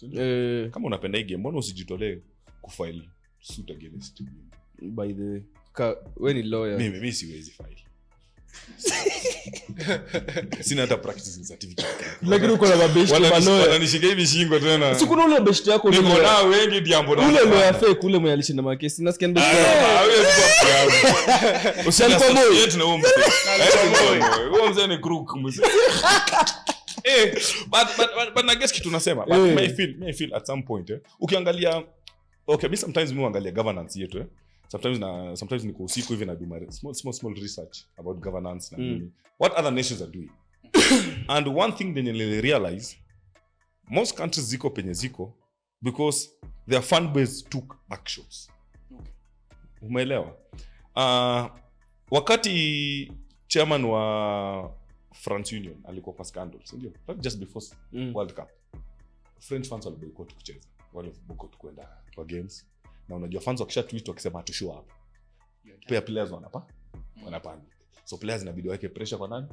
Management. Ndio? Ikabidi mse atole. Katoka. Same thing ilipenda Saracens. Ndio? The richest club good huko. Kumbe wana breach rules fair play in terms of finances. Ndio? Things can happen. Wakakuwa relegated. Kweli uongo? Kweli. Hapa. But hapa just kitu kama hii. Kaka tuna do. Ukimbeka braso asilipe wazee, walio wote wataenda wapi mzee? So sisi sema basi ndio hii imehappen. Personally, me ka player, me hata by the way, acha tu niseme but mimi nimechoka hata mimi. Nimechoka na union, nimechoka na board, nimechoka sina hata siku hizi. Kitambo mazee nikiwa high school nilikuwa na hopes na dek cheze ya Kenya. Jio time nawa. Ndio nikwambia mapema. Kitambo ya 5 years ago. Wacha wewe unasema 2 years ago, hata 2 years ago mimi singeongea. But sasa ndio mimi niko kwa podcast. Ndio inaenda KRU kila weekend. Naambia KRU hujafanya hii, KRU hujadui. Na ni kweli, naona tusipowahanda mwingine happen. So msemo mwingine kama mimi na Matoke tufanye nini like sai hakuna games zinakaa zenye tuza boycott online tu ndo tunaweza banja tuwaambie nini hiyo saa ni message tunachapia acha nikwambie hakuna tournament KRU ina value kama sevens kweli uongo kweli mkiboycott sevens leg ya kwanza tu leg ya kwanza sio show up mimi kwanza ya RFC yenye alafu leg ya pili masi show up wewe unafikiria ni something simple kuna sponsor ame put in money ni hard mimi najua watasema na insight acha waseme but mimi na believe something needs to happen si mmetoa Sasha to any board yo board mzima tu ruke yote tuende tu nje jua kwa kitu juu kafor si kuna hiyo video yenye Matoke amepost time ya Mwangi Muthee time alikuwa na resign kuna msee kwa hiyo board alikuwa na bado hadi sasa ya Sasha hilo baada kwa hapo hivyo ameingia mabunde sasa kuna mabunde yote yamekuwa nayo siwezi ongelea akaingia ondele best yangu so siwezi ongea wewe best yako mimi simpendi no but me personally nimeinteract na Dale maybe for the last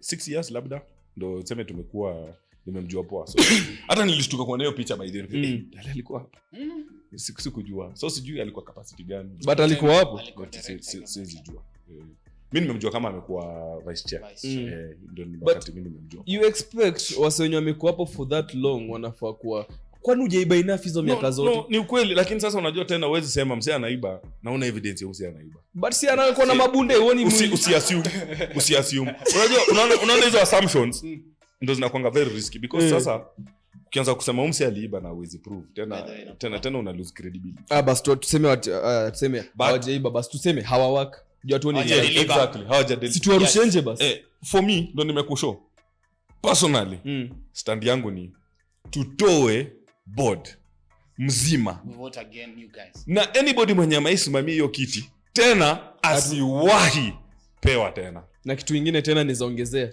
msee akikuja kwa board member kuja na karatasi hatutaki hiyo for me this is what I believe union should happen nilikaa chini kama month ago nikafikiria nataka structure union ikaje si ndio kuna two things involved in this life kuna career na profession profession is what you learn you learn professionally it comes with formality you go to school you become a professional so kama venye ulisomea lawyer basi hivyo si ndio but career is what you make money from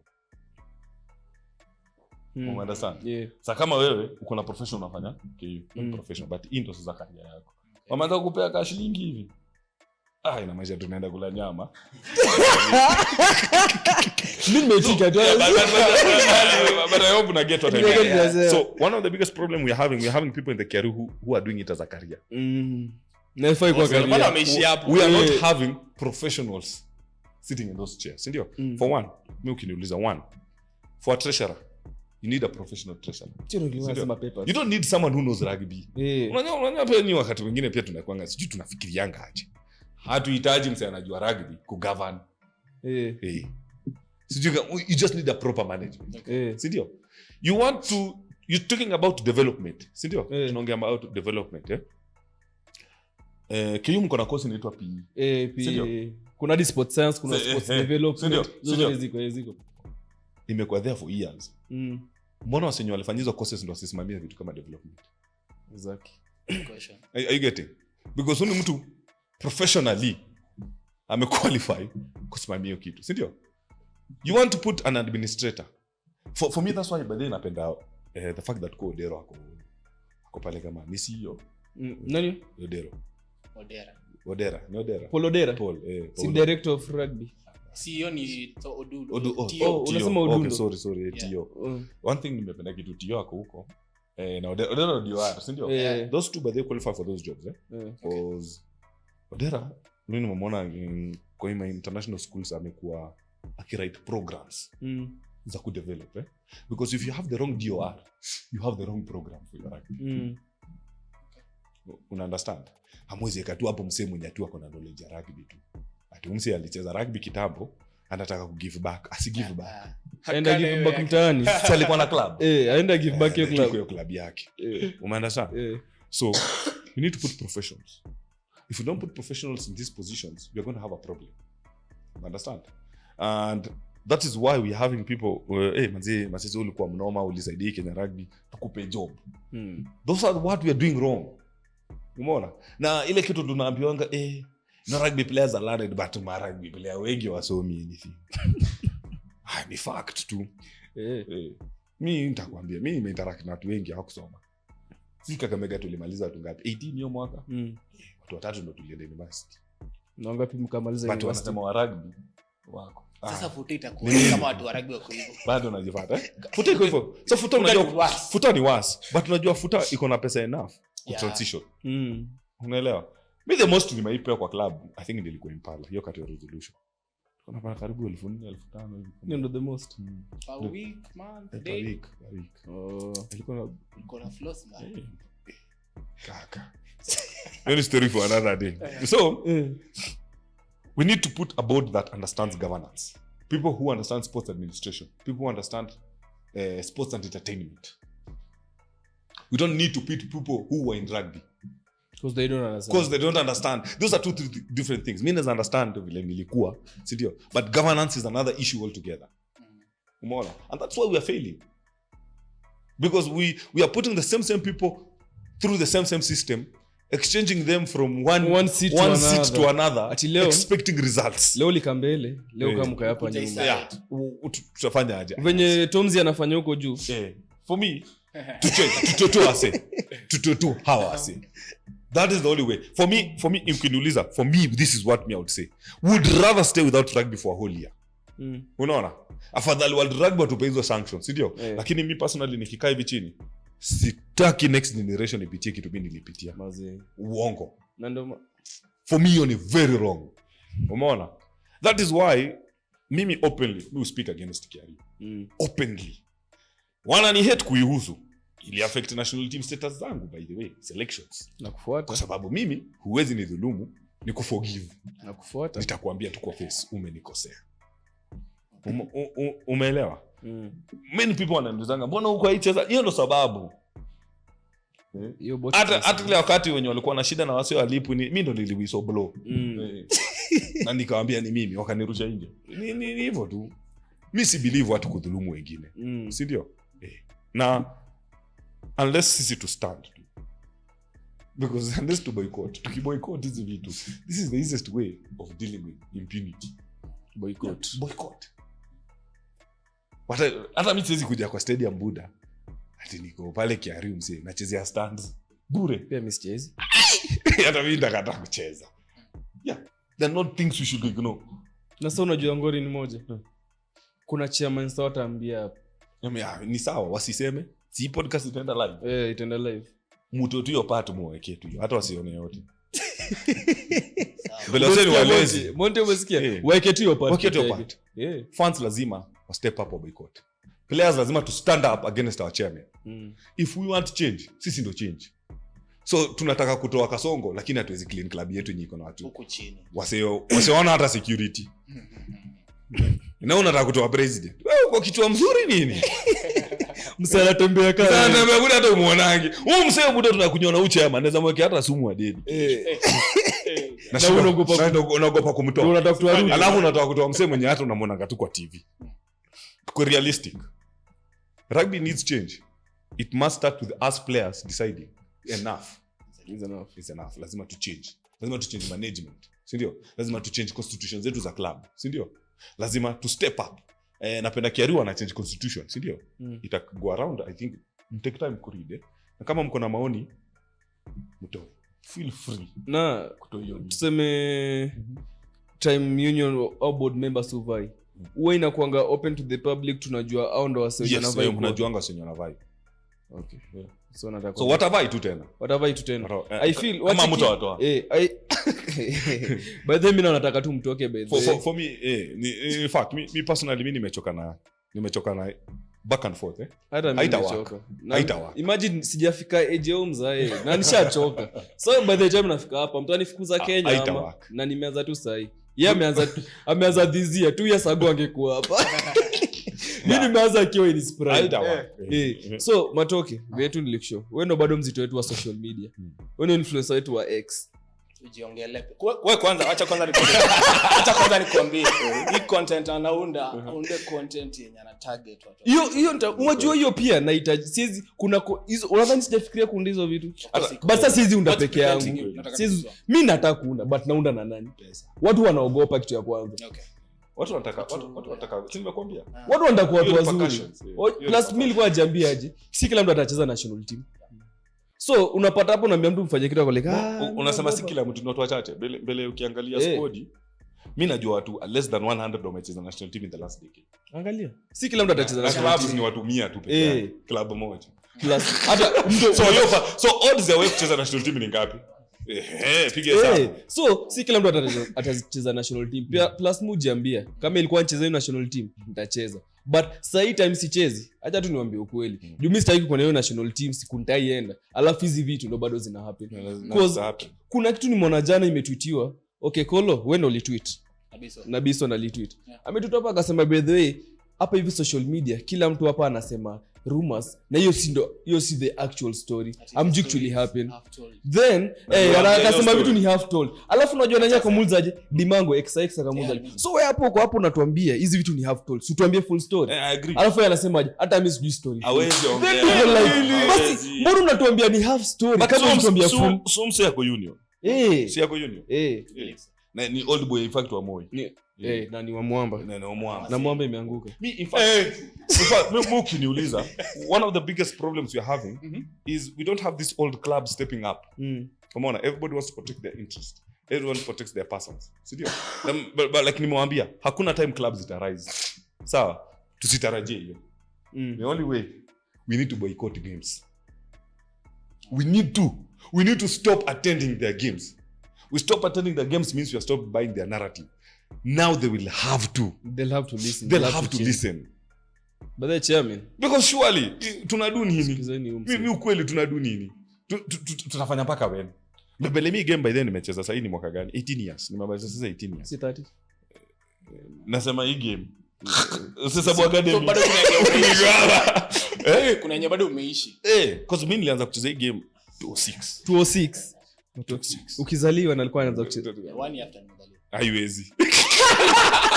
No, kweli fact. By the way, nilianza game 206. I think by the time nilikuwa nacheza my first big game was roughly 28 to 9. That's why nakwambia nilikutana na wazito wengi for a very long time. Umeona? So nimecheza game for a long time, nimeinteract na so many people and the narrative keeps going on the same way. Na kuna kitu imechange until nothing changes. Okay, tunataka Kenya ende pro. Tuendaje pro na hii watu? Sidio? Mnataka sponsors na hao watu waje. Mimi hata sasa Sagodi anipe 100 billion USD. Mwezi mwageuka. Siwezi pay union. Maybe handshake. Siwezi wapea. Because mimi si trust hao watu. So the question ni, kama mimi niko kwa hii game, na mimi si trust hao watu. Sasa nje. Hakujui. Hata kupeaje. This is why clubs are suffering. We can't get sponsors. Tutagetaje sponsors? Understand? Also, one of the stupid things nationwide people are talking that you to pay balls. Kwani ni high school? Kwani mpira ni shilingi ngapi? Hiyo si ndio tunalewa tu kama tujalewa. Hiyo ni pre-game. Nationwide. Sijui kama unanigeta. Wajua wasi nationwide upuli narrative fulani na kani kama just because wako nationwide they are so poor and they need everything. Sasa ni wapua juu wako poor. Hawana structure. Lakini si wako najua kizungu alikuwa anasomea chama. Wanasema hiyo ni kitu ya shule. Mzazi aliinvest. Lakini sasa wanasomea chama na hapo wamefanya nini kwa club zao?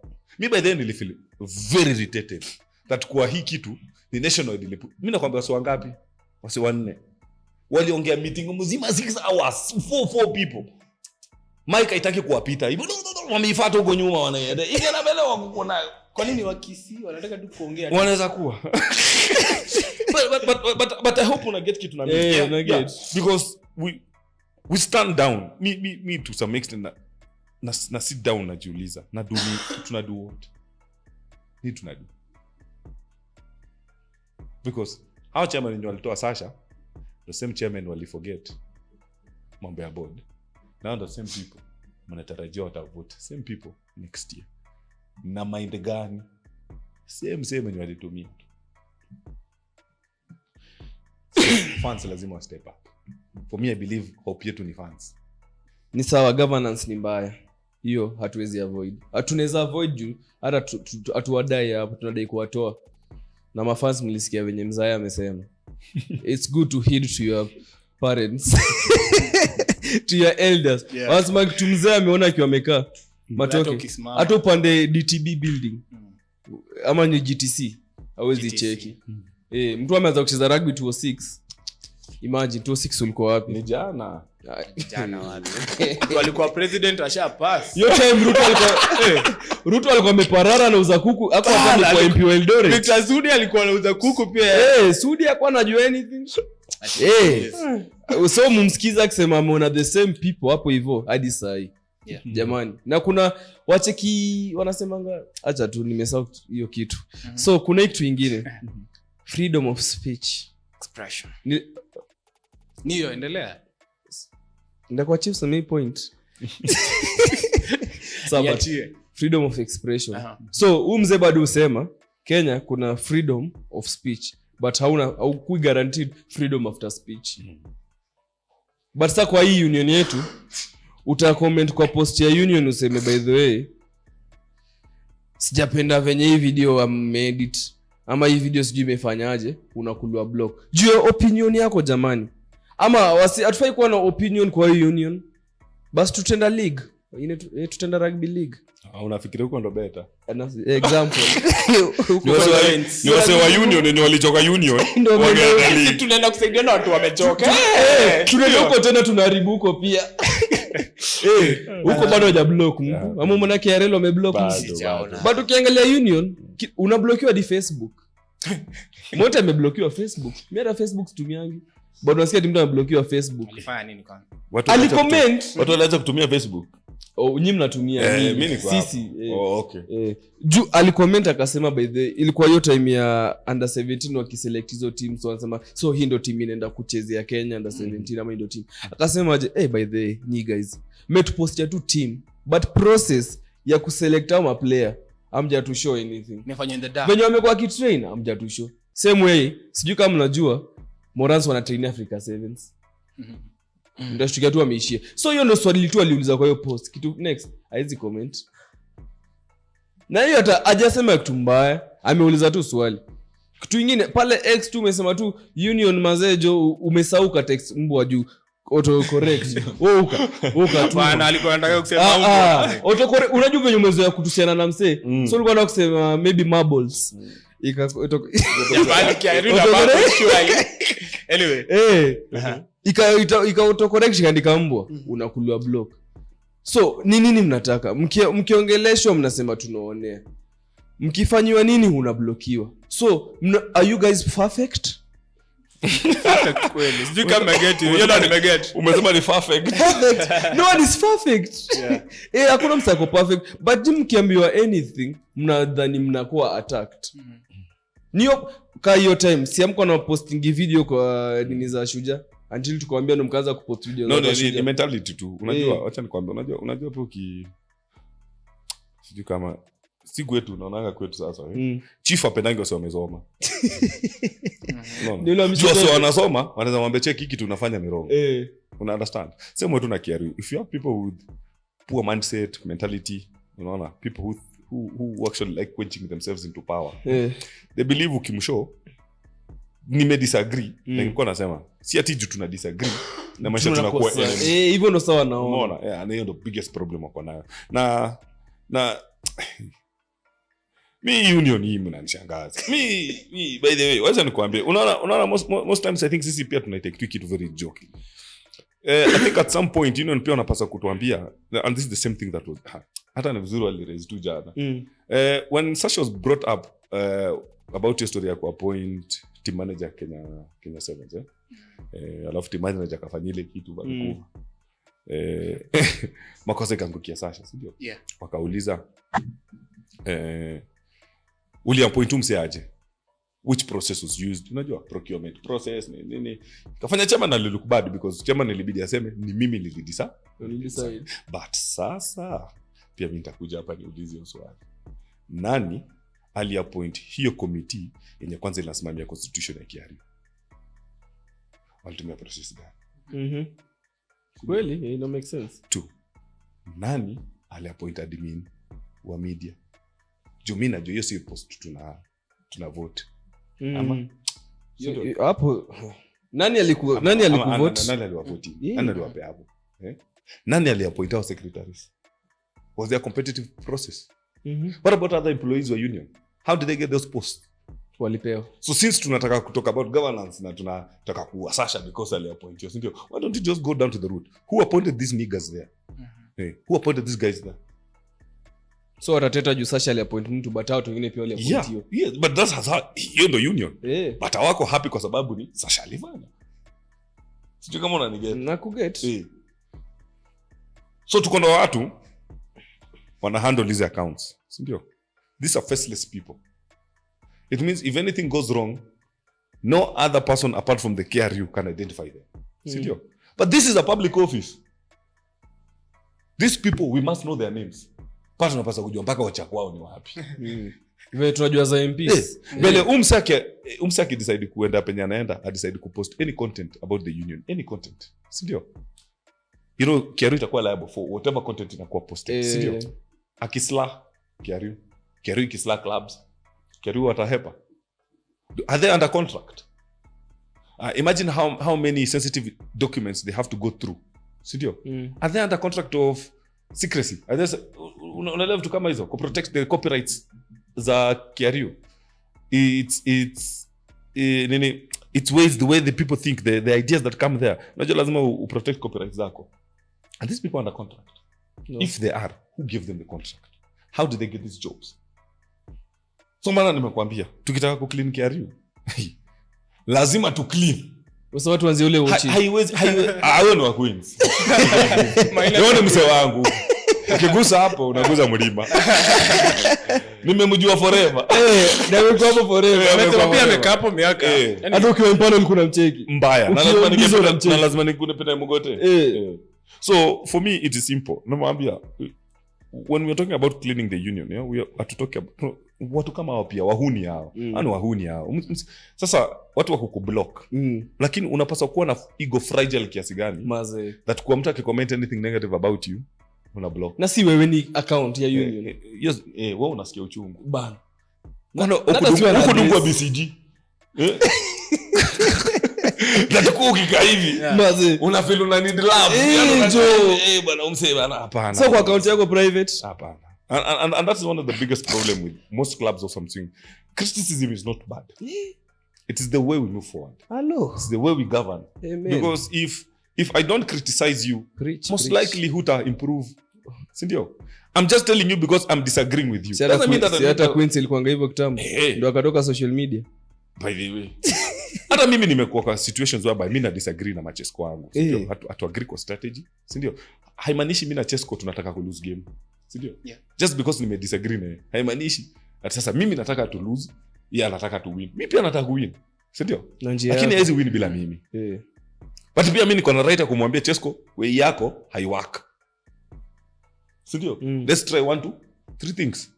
To try also my way. Ikikataa to improve. Sindio? So if we put a public office into question of its activities and the way it is handling matters, umeelewa? Ni mandate lazima wa listen. And the best way to accept that it may happen, sindio? Learn a way to correct it and let's move forward. And that's why the union is not evolving. Because nikiku criticize, wale block. Umeona? Watareport account yako. Watafanya hivyo. Petty things. Talking of reporting accounts bana. Kama unajua umekuwa ukireport account ya Rogue Rugby jamani. Tumekukosea wapi? Hii wiki mzima tu hata atupost tunatafuta tunarecover tu account. Una post kiasi your account is not accessible. Una post kidogo Instagram inakuuliza rada kwani leo ulipost nini? Uenda kutafuta account, the account has been hacked. Jamani, to whoever is hacking our account ama reporting us, we are sorry. Kama tumekukosea, come talk to us man to man or woman to man, whoever you are. To agree on something, ni nini unataka basi? Na kama ni wa they them, kama ni they them, come to us. We are yo. Anyway, acha hapo. Na kumbuka kwa slow. Kwanza nikusema ndeni wengi. No. Mimi nimebaki hapa kwa us. Awacha wewe. But that's how it is, man. We have to move we have to believe governance. Just because negative comments come, it is always, you're not perfect, and the only fact. But the fact that you can say that we are not perfect and then you cannot accept criticism beats logic. You know, because sometimes hata wewe kwa game mnapata mmecheza smart, mmecheza tu mechi vipoa, si ndio? Alafu just kawaambie Abachesko hajaridhi manzema guys leo mkucheza poa. Unashangaa msana anasema ni situliwi, wacha hiyo. Kuna ile fulani mazele umetinga madude but amjatinga na structure. Exactly, same way tu hivyo. Hayuko happy. So it is the how matters. Okay. Yes, mna govern hii kitu mna run, but how do you do it? It also matters. So fragile egos. Say sijui wanadu nini, but I think inaanza all the way from up there. Ni kweli. And maybe pia si tunawa blame na maybe wanapewa directives. Unaambia you may find also ni directive. But unajua utiaji ni moja. No, lazima uchunge unga bro. Ni sawa, okay, mimi sitakata wa block. But unacheki kitu na happen. Kama for example, take case ya Ude mwenye alishikwa jana ama ni juzi. Mwenye alitengeneza hii website fulani, hii ya finance bill. Walimshika, wasa wako wanajua kuhusu website, but after kumshika so make popular. Aya, nimepeana opinion alafu mkaniblock. Nenda kwambia guys by the union nimeblock juu nimesema hivi. So at this point, so umefanya watu wakaona nini nimefanya nikablokiwa. Na ni kweli, but tunaona wakati unablokiwa, kuna msee uenda huko ana comment anasema mbona walikublock. Kuna mtu upost. Hakuna. Lakini nimemwambia mafansi madwa. Lakini mbele mimi hata nakuja kukuambia nini kama utanisaidia. Na ino problem yetu sisi, hatusimami kusema something is wrong. Umeona? Tuko too afraid kusema what you're doing is not acceptable. Because the loudest mouths ni mafida kwa union. Talking of that, kuna story nyingine. So about that, kuna story ya ticketing. Hiyo story mi tukicheza na UAE. Hiyo story mi ilikuwa imenikatia. I was like, this is the first test match. In fact, it was not a test match. It was a build-up match. We are playing against 51st placed yo UAE. Nikasema, imekuwa long since tukwe na mafans KRU. I think hiyo story pia walikuwa na argue groups, ndio. Then niko like, this thing is baseless argument. Mna argue based on zero facts. Mtu anakuambiaje? Ticket ya union ya rugby imekuanga punch ever since. Haiko ever since. Mimi najua. Mtu anasema then atasema post covid. Alafu atasema rugby ni ya watu elite. So nauliza hii rugby imefika Madhare. Watu Madhare wamekuwa no, ni ukweli. One of the biggest problem na e-sport by then expensive. Ni expensive atukatai. But I feel post covid there was a lot of things a lot of things just changed. Unaweza feel especially kwa fan base ilienda down na also given the stories ni tumekuwa negative about rugby over the years also zime build up towards this situation kwa tuna lack fans, ndio. So mimi na agree na wewe, mimi hata ticketing mimi kweli siwezi lipa 500. Queens wameka game wanacheza mwamba waneka 500. Mimi nakumbuka kuna time ilikuwa Christmas. Mimi kuja haiko Christmas kwa tu game. Tukaanza na mwamba Kenya Cup. Nikafoka kwa gate. Wananiambia lipa. Nikasema mimi mwenye nacheza hapa 500. Nilicheka, nikapita. Sometimes unajua unaweza fanya mtu aniambia unajua hiyo ni rude, niambia wewe kuwa rude tu. Mimi najua blood and sweat yenye mimi nimegive kwa hii game. Unaona? To some extent mimi siwezi lipia games za club yangu uongo. Hiyo ni fact. Umeona? At the same time namuka mimi nikianza hapo club rugby sasa nimeshika zamani. Sasa hapo zama za kale. So hiyo time nikitaka kwenda game nini mabest yangu, si ndio? Entrance ni kama so moja. Ndio pia. Naweza afford kulipia wasi 5. Umeleta fans. No, so wanashwa. Hiyo time rugby kichezo 7 tulikuwa tunalipa ruabe. Mtu atakwambia story inflation, but inflation si high sana. Watu wanaongeanga tu inflation, unajua maana. Hawajui maana. Hawajai calculate. Wanasema inflation. Juni word tu wanasikia kwa TV. Najua nataka mtu aone anajua kizungu. Amesomea pesa. Hakuna. Chimia done finance. Watu wa change wajui mambo ya inflation. Wewe unajua inflation kijina. Lakini ukicalculate si bigi. Because for me, I remember by the time tulikuwa tunaingia COVID period, ilikuwa imefika almost 300.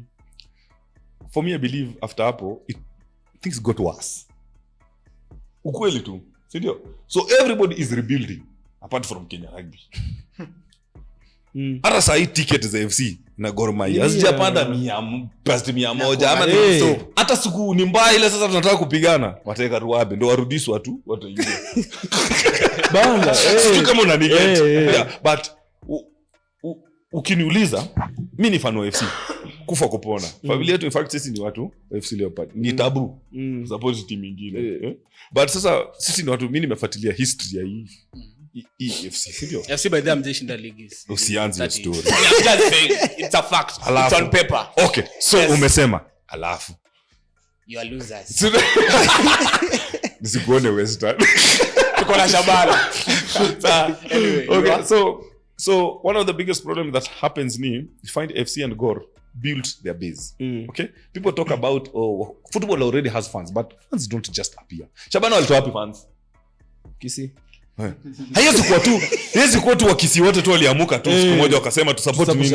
walitengeneza fans you have to build you understand give them a reason to why they need to pay 500 umeelewa kama kuna banta niliona huko walikuwa napiga huko UG ati si tunalipisha entrance 500 kucheza test match na team number 51 wao wakicheza watu 23 si tucheza watu 60 na tumefurahia tuliwapiga na tulikuwa watu 60 enyewe nikaka chini by then nikajiuliza by then ni fact watu tulicelebrate kupiga hiyo hii na timu 3 imagine na timu za kwanza 2 zilistruggle nasikia hivyo si unasikia ilikuwa hiyo mbaya asimissionangi ma training games ilikuwa hivyo uweze learn nini ilikuwa hivyo literally so I hope una get kitu na mimi mimi na get na mimi nataka tu ambie wa get so one of the biggest problem is KRU does not understand you do not make finances at the gate you make finances in the event umeona if you put a reasonable gate fee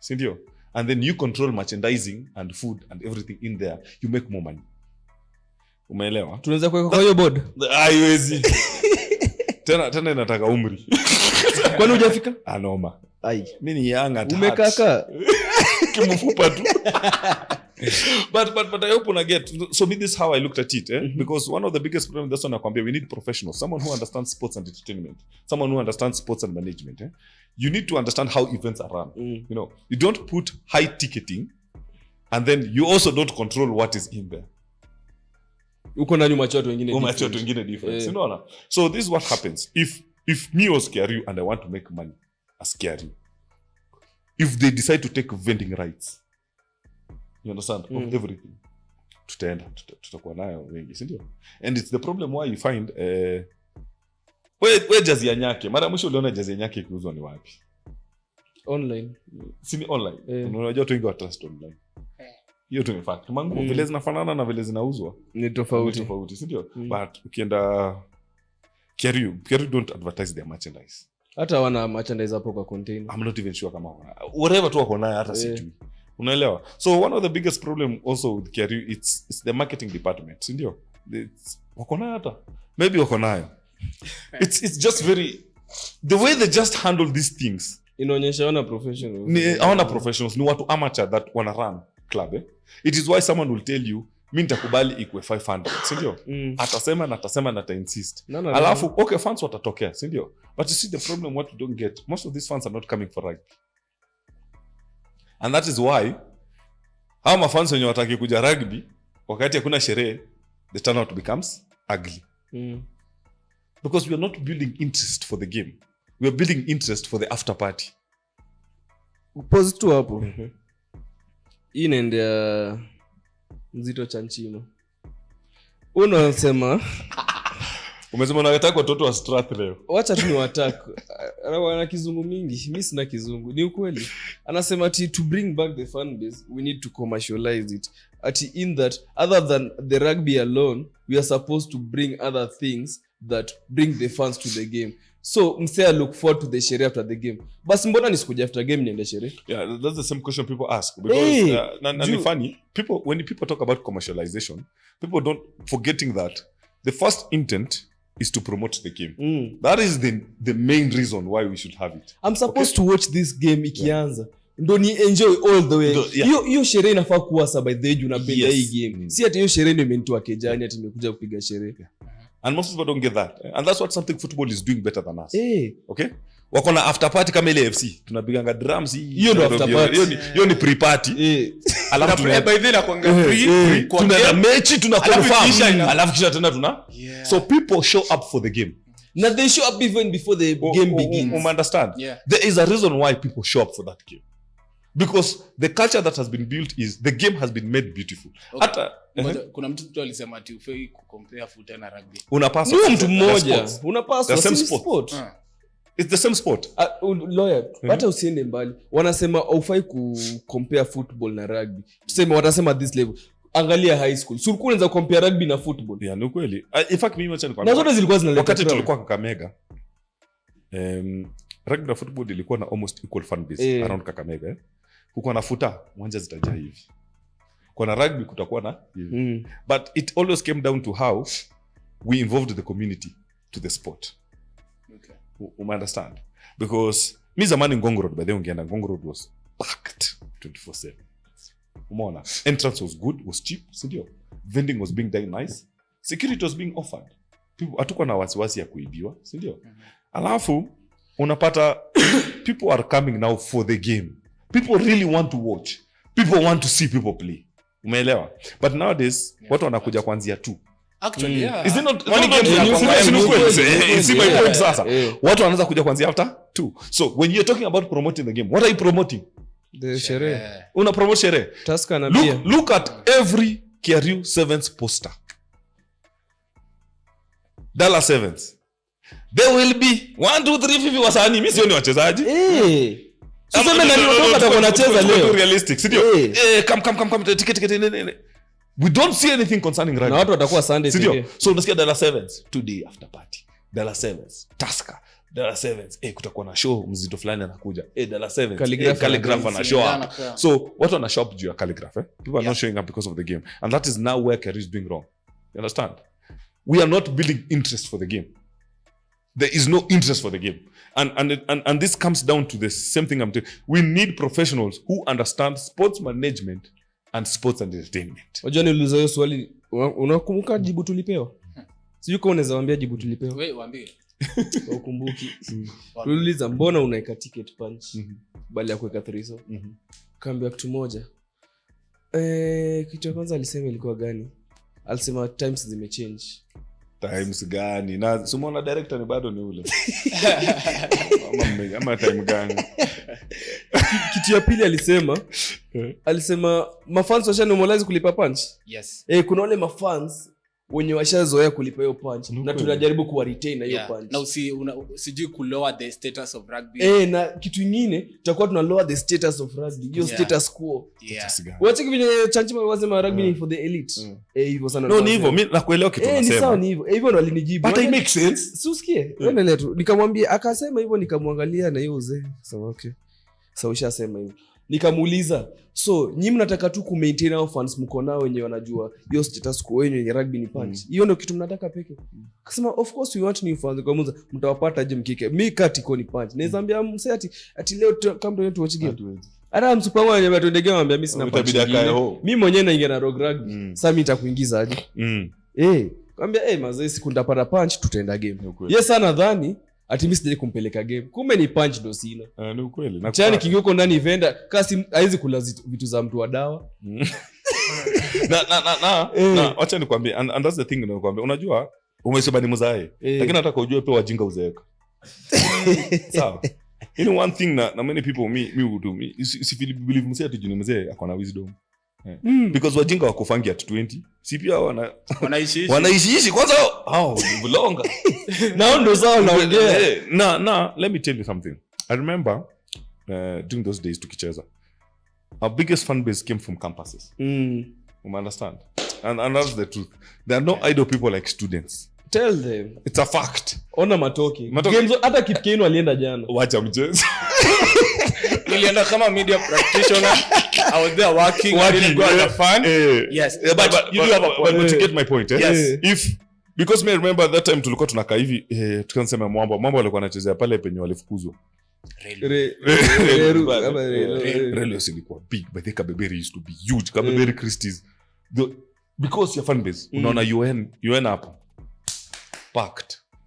KU packed. KCA Packed. where you understand, and people don't get the Stratha inanga students Unataka fans wenyewe na bado wanataka kulipisha gate au pia no kuna performance like hiyo ni ukweli Yes, 100%. you can't take it Yeah, but you get what I mean. Nakumbuka hiyo time hata Strathmore coming na ile basi yao ile hiyo buffalo ile nasikia engineer Scania lakini sawa man body imata body imata hat body nafika but they walikuwa na come players wamekaa ndani si ndio, alafu kulikuwa na nyingine inakuja na fans, hiyo iliisha ili die because you see simple, if you want to promote the game for the future you must tap to the future. The future of any business is the students.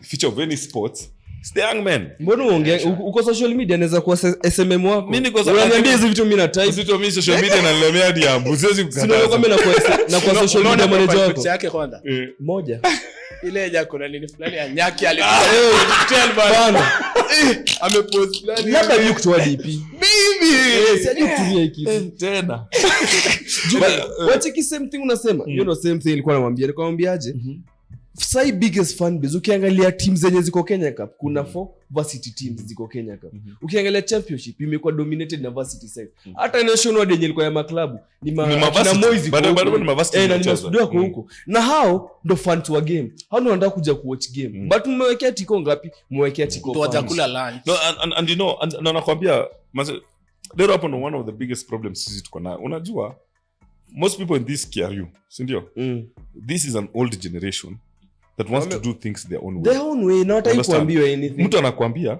times have changed but mentality yake bado anakunywa maziwa ya nyayo iko 1990 una understand these are people don't think about the future. You want to create a new fan base ndio you make sure that huwezi sema acha nikwambie mimi hata nikizoea kutoa 500 si ndio hata tunaendanga super si ndio si tunafanya shopping but Friday kukuwa na offer si utaenda bado si lazima uende utaambia staki offers ati mimi ndio ile charge nilikuwa inawezekana haiwezekani so no one likes losing money that is the fact. So if mimi nilikuwa natoanga 500 and I come with 5 friends you know click yetu so you know 2500 ama sema 6 friends tuko 3k si ndio alafu niambie guys today we have reduced it to 300 si ndio you know those are 10 people tunakuja ku spend 10 people. You understand? And that is something that KRU does not love reasoning. Because also, sponsors come down to see what? Numbers. There's a time we had this conversation with another guy from Red Bull. Nilikuwa namwambia, by the way, niko na shule kangu hapa Moi University. Ukuje uangalie utusponsor hata kakit. Sio akasema, by the way, university is a very good thing for us to sponsor. Nikamwambia, kumbe unaweza kuja on board akaniambia, the one thing I'll just ask you, what is your fan base number?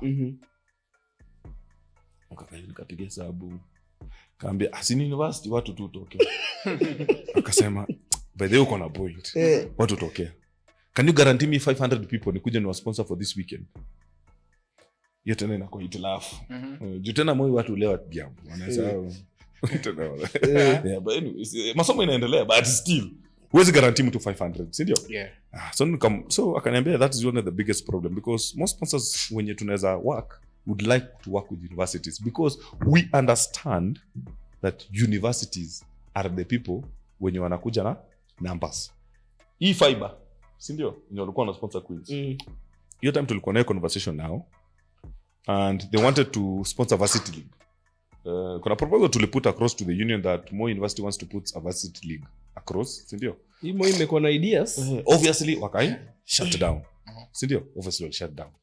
So the idea is still cooking right now because now one thing universities have realized wamechoka na federations na unions na hizi sports organizations na KUSA now KUSA sahi inaitwa KUSEF.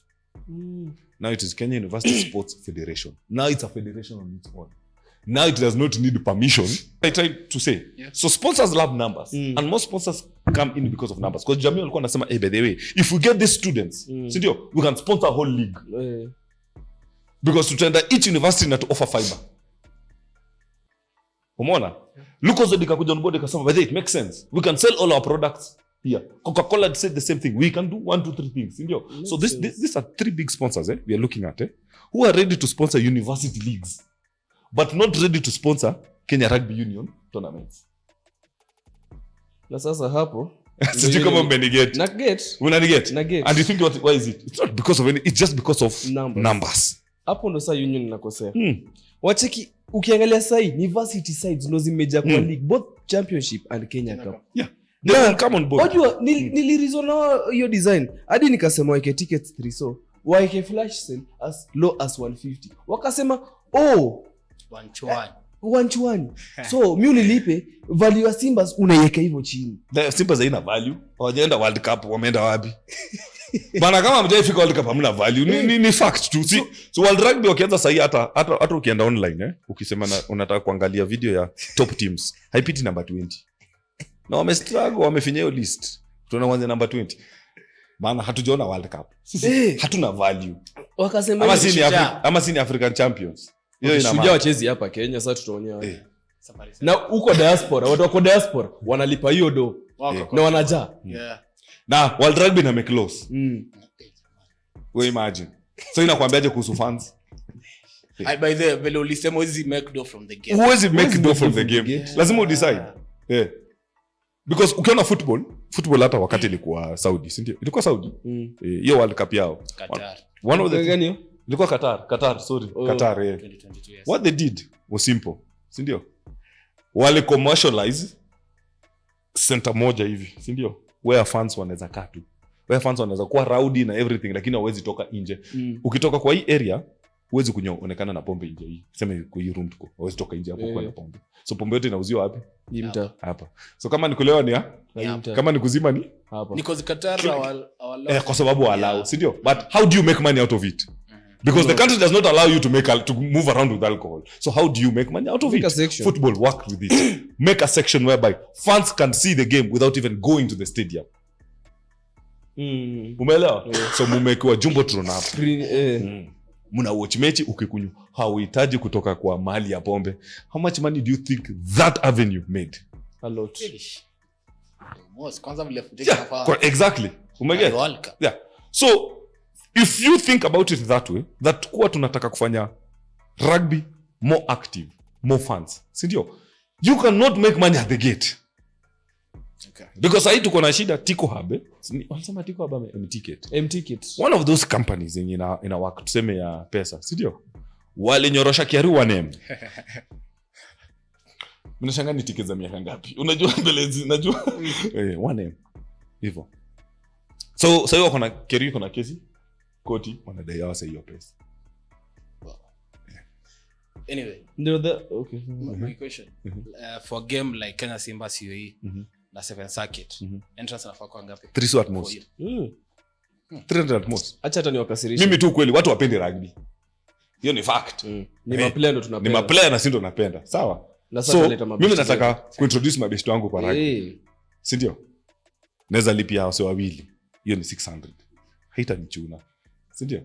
Lakini ukiniambia nikijilipia tu mimi peke yangu 500. Ama tao safari 7. Kitu kama hiyo, si ndio? Yeah. Na wewe niambie kama unajua ile safari 7 kabla iende Kasarani. Mimi nilicheza ile ya Nyayo Stadium kwanza. Hiyo Kasarani tena nilicheza. Na hiyo ulicheza sasa. Okay. Sasa hiyo Kasarani 2011. Hiyo Kasarani. Cheki wacha na mambo ya dates. So hiyo Kasarani for the first time tuliweza kumanage around 48,000 fans. Interest was 500. Haikuwa 1,000, ilikuwa 500, si ndio? Because that was the intent. We imagine pesa yenye iliundwa huko. Wali Kenya Rugby. Sasha hata alisema last time ilikuwa hii meeting tumekuwa. Alisema we made profits. But the next one walipata loss. Mbona? Yeye alirushwa nje. Tena kwa hiyo committee akarushwa nje. Wakaleta mse wao. Wakadhani tira ita happen when it happen. Na umseku ika make loss so I hope sound and get yeah. So that's how Kenya Rugby should look at it we it is not about just the money at the gate because you cannot make money at the gate. Ukweli. You make money at event. Mimi nikienda event niko sure lazima nitalipia pombe. Sio? Na kuna pombe inakuanga cheaper kuliko gate entrance. Ndio ukweli. So where do you make money? inside. in the Yes. Na sasa hivi leo wanatusumbua ukiingia uwezi toka. So that means I have to buy all my meals. Si ndio? Man. I have to buy everything there. Si ndio? Yeah. Yeah. That's what I'm going. Maana wana make losses. Umelaunch. Hii hata hii. So ona Safari Sevens. 2024 Wame kwanza hiyo ni nini kwanza? Kwanza hii inaitwa Kenya Rugby Union Annual Report and Financial Statements for the year ended 31st December 2024. Tuko mid-year ya hii. Na hii ni ya December 2024. In fact kwanza union inaanga budget. Walisema kwa nao lakini si hatujaiona. But kazi yetu ni ku-approve reports based on a budget hatu ku-participate kuunda. So hatuna comparisons. There's nothing you're comparing it with. Sindio? Ni with their word. Yeah, but sasa tuko June. This is half a year. Sindio? Half a year. Has it not been operating? It has. So pesa zimetoka wapi? Hatujui. So who approves this budget? Anyways, wacha tuone. So in Safari Sevens, come on, let me give examples sasa kama Safari Sevens, walikuwa wanaangalia 2024 tulienda wapi? Macha. Alafu 2023 RFC. Sindio? Of which mimi nasikia Macha less teams zilicheza. Most zilikuwa Kenya teams hata. Yeah, sindio? So Macha wali spend 1.2 million kwa meals. Okay? Ashughuliana mchele maragwe. What? 1.2 million kwa meals. Tulikula smart. Ngoja kwanza before endelee. Nilisikia Maseso wakiwa mwanzoni walikuwa na dish vibaya sana. So iko just. No, walikuwa mwanzoni? No way. Hiyo ni sawa, hiyo ni 1.2, si ndio? Lakini hiyo mwaka ingine wali spend 400,000. Sisi kama unaona hiyo crazy change. Triple. Yeah. Triple. Ni triple, yes. 400. Haya. Medical expenses ya Macha ilikuwa 2 million. Ya Nairobi ilikuwa 285. But mimi sikutibiwa hata. Sawa. So explanation tulipewa ya hii medical expenses ni because ya premiums zili change.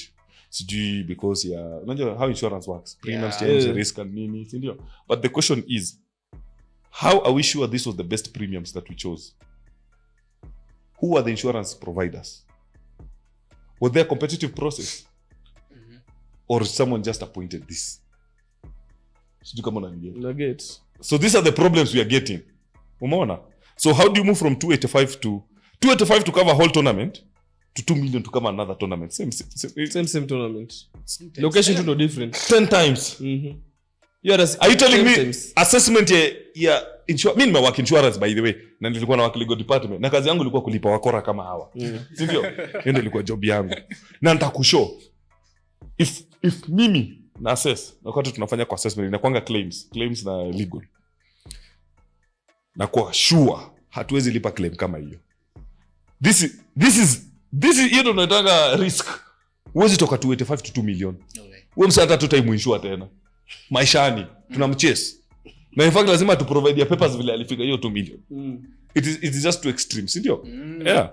Okay, angalia haya traveling and accommodation nasikia muli spend 31 million ku travel 31 na accommodation. But nilikuwa naona gari ya Masase kwa hapo mbele yetu tulikuwa travel. Kwani mko mnapanda hiyo gari? Hiyo ni kazi. Serikali inajishughulikianga. Wewe umeona mtu akaenda kutoa pesa kule fuel GK. GK inajifuel msee. So 31 from 31 million. 31 million 31.6 million. Sema 2.7 31.7 million. Ndio. Previous 11.9. I think watu nini ile so kwenda Machakos ili triple. I think wache kile timu but ilikuwa Lions. Maybe nilikuwa alikuwa hapa na no, it makes sense. Wow. Na walibiwa. But walikuwa wanaenda na basi. But na walibiwa masi. Tuko advertising and marketing, si ndio? Yeah. Wali spend 4.2 million advertising na marketing. Hiyo ni ya Safari Sevens. Ndio kwa maana I think hiyo stadium ilijaa. Sinasikia mlikuwa 2000. 1 million people. Ngoja. See, I think marketing nick to your social media ni nini? I think so. Mimi pia. Kuweka maposta. Nilikuwa Uganda. Siwezi ongea. Nio ku market ni ati weka Madco TV ni. Weke nini kwa TV? Alafu hii kitu ka crusade hii kanatembea. Hiyo fulani. Ati hata pale watu wana check kwa hiyo. So hiyo ilikuwa 4 million. 4.2.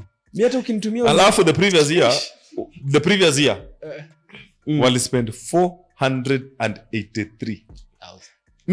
Me see understand from 483,000 4 million kupata less funds na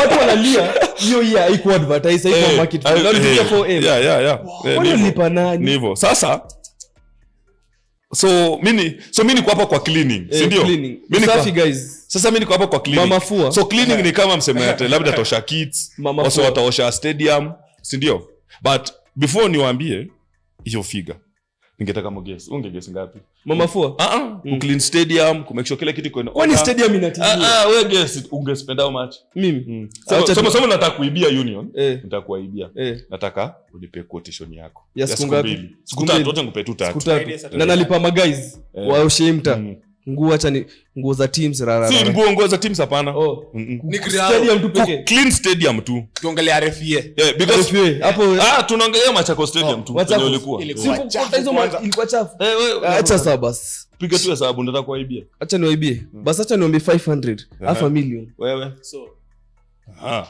sasa mkuu sijui aliosha na nini vacuum cleaner waliosha diro za watu but cleaning ili cost 4 million wow hiyo iko just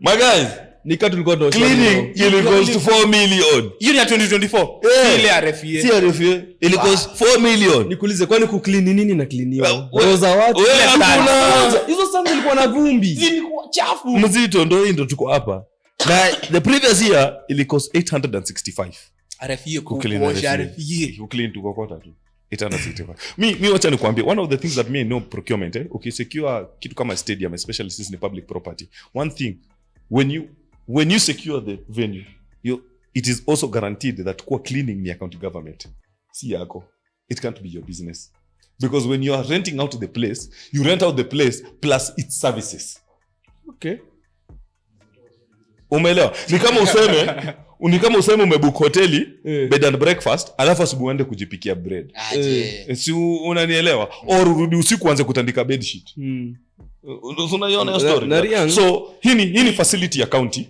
si ndio so county is responsible for it so you rent it out it is not yours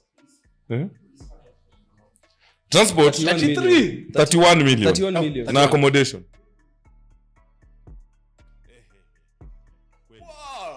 wamesema no wameenda 3 months kama wameenda 1.5 Machakos so your cleaning wali spend 4 million so ama hebu nikuulize mimi nataka kushanga before tuendelee kuna teams zilitoka majuu maybe walikuwa na cater for no they do but teams ngapi kulikuwa na ile team ya kina Bano ya UK Bano sijui wa Kenya Bano sinajenga tulia ni Lions ilikuwa na tu hapa Lions na Shogun UG sasa UG ni kufly UG si walipanda basi wanakujanga watu hata wanaka mingi au pewe wapangi Ferrari since tuanze ya kwanza wapewangi fair hata kama tunawapea fair ni kiasi gani si ni 3500 kufika Nairobi hata 1 million ya Kenya umewaua ni 3500 kufika Nairobi wow so open na nigete okay me transport na accommodation traveling and accommodation maybe same bills za mahoteli na my air ticket but cleaning sikubali 4 million ngoja hata unaenda mbali wajua wanacheki hizo hata tuseme basi kits za nini za au ma player zinaoshwa kwa hoteli hiyo hoteli yenye wanaenda zinaoshwa hapo hivyo laundry so itakuwa accommodation itaenda tu kwa accommodation na hata sisi wengine sisi akina Morans ulikuwa tu unabaki tu na nini yako bwana umeona organize so insurance ikakuwa 8.2 million insurance for sijui wale kusema kwa insurance ni different na ile American hata mimi pia ndo nimerealize ni category mbili tofauti but yenye tulihost Nairobi ama insurance ya basi wewe sikia tu hii yenye tulihost Nairobi ilikuwa 300 okay 300 na hii nyingine ilikuwa 8.2 million we 300,000 na 8 million hiyo ni mara ngapi wewe relax hiyo ni baya sasa nataka twende kwa security nataka uibie nataka wewe nipe tenda security basi hata mimi hata mimi nikushow mimi kwanza pale KU event mimi ndo napanga mabodi Sasa hatuko KU. Hii ni example. This is an international event. Hii ni international Hata event. bado ndani mbali. Hata Safari Sevens, mabodi wa KU na wanakuanga hapo hivyo. Watasimama. Wanakuanga hapo hivyo nini? Ni kweli. Hapo hivyo makristi nini? Watu napiga nao ndege. Ni kweli. Na ndege ya KU unalipa 600. So wewe niambie security unachukua tenda, unataka kubid tenda, si ndio? Nataka kubid tenda. Tuna bid tenda ndio upewe security. Acha tuseme for example. Unataka kuaibia. Nataka kuaibia. So ni siku 3. Siku 3 nataka kuaibia. Acha hata tuseme basi. Kila siku naambia leo, kila siku natumia. Wewe andika tu budget yako yote. Sawa. Mara moja. Ama acha tu break it down. Acha tu break it down. Tuseme nataka kuaibia per day basi. Ndawaambia ati nataka kutumia hii ni wizi ni mingi. Juu tuseme security ya Safari Sevens 1 2 3. Wewe fikiria hata kama wewe apika. Sema una need ngapi? Banta wadanganya hata natumia 100k per day. Ni sawa. So utahitaji 300. 400. Okay. Wewe? Mimi hapo poa. Nje. Wewe hizi Huwezi fanya kitu. I can't. Wewe ukitaka kuiba. Tu unataka kufikiria tu unataka kuiba. Basi una hire security firm. Una hire, unataka ku hire security firm for 3 days. Tuseme kila day 120 400 and chwani. Hivyo, so 400. Si ndio? Ni hata mna imagination. Security ya South Sevens ili cost 15.1 million. Na Lions waliibiwa simu. Wewe acha Lions kuibiwa simu buda. 15.1 million. Like kuhire security ilikuwa expensive kuliko insurance. Ilikuwa half of transport and accommodation. Ilikuwa more kuliko cleaning. Ilikuwa more kuliko meals. Ilikuwa more kuliko accommodation. Kwani leo tunaishi Kenya gani? Kwani walikuwa nasikiwa nani? Ama hiyo ni Tanzania shilling. Kaka nilikonfirm. Waliandika SHKSH. Ningajua ni Kenya. 15 million kwa security. Mimi nakwambia tu kweli 15 million. Ilikuwa pale nile wale watu same wenye tunaonanga 15.2 tapa local. Si nile inaitwa I something. Na very rude. Tena hiyo niko na story but wacha chana na hiyo. Wako na macho 3 lakini wale wana macho 3 za watu wengine zikienda. No, hiyo ni 15 na niko serious. Na mi thadai nakumbuka nikiangalia hata tisa hapo wali charge kwa 350. The whole tournament. The whole tournament. So 15 million ina happen aje? Mkuu mimi si budget yangu. Mimi nawaambia. Wewe Luche this up no shago but either way. Yeah. 15 M do you feel it's a bit extreme? It's a bit. It's not a bit, it's very extreme. Alafu ile ilikuwa 2023 1.6. So from 1.6 M to 15 to 15 same company. Ama I think ilikuwa same guys. Si mimi nimeanza kuona watu tangu tene. Hata maybe sijui wamechange. Nikiongea. Security tada wamekuja lini? Wamekuwa. So tangu umeanza kuona. Nimeona. Unaona tuko sasa. So security to spend 15 million, huh? Wow. 15 million. Miss hii walituambia story walichange sijui farms Kiswahili tu. Hata unajua tu ni uongo. Si wangechukua FBI basi kama. Mimi nilifikiria labda masia yao walikamzia. Tunachunga hapa ma terrorist. Anyways, tournament expenses ilikuwa 508 from 1000 500k, si ndio? But ile ilikuwa 2023 mlisema ilikuwa KRU. Ati tournament expenses hiyo ilikuwa 4.1 million.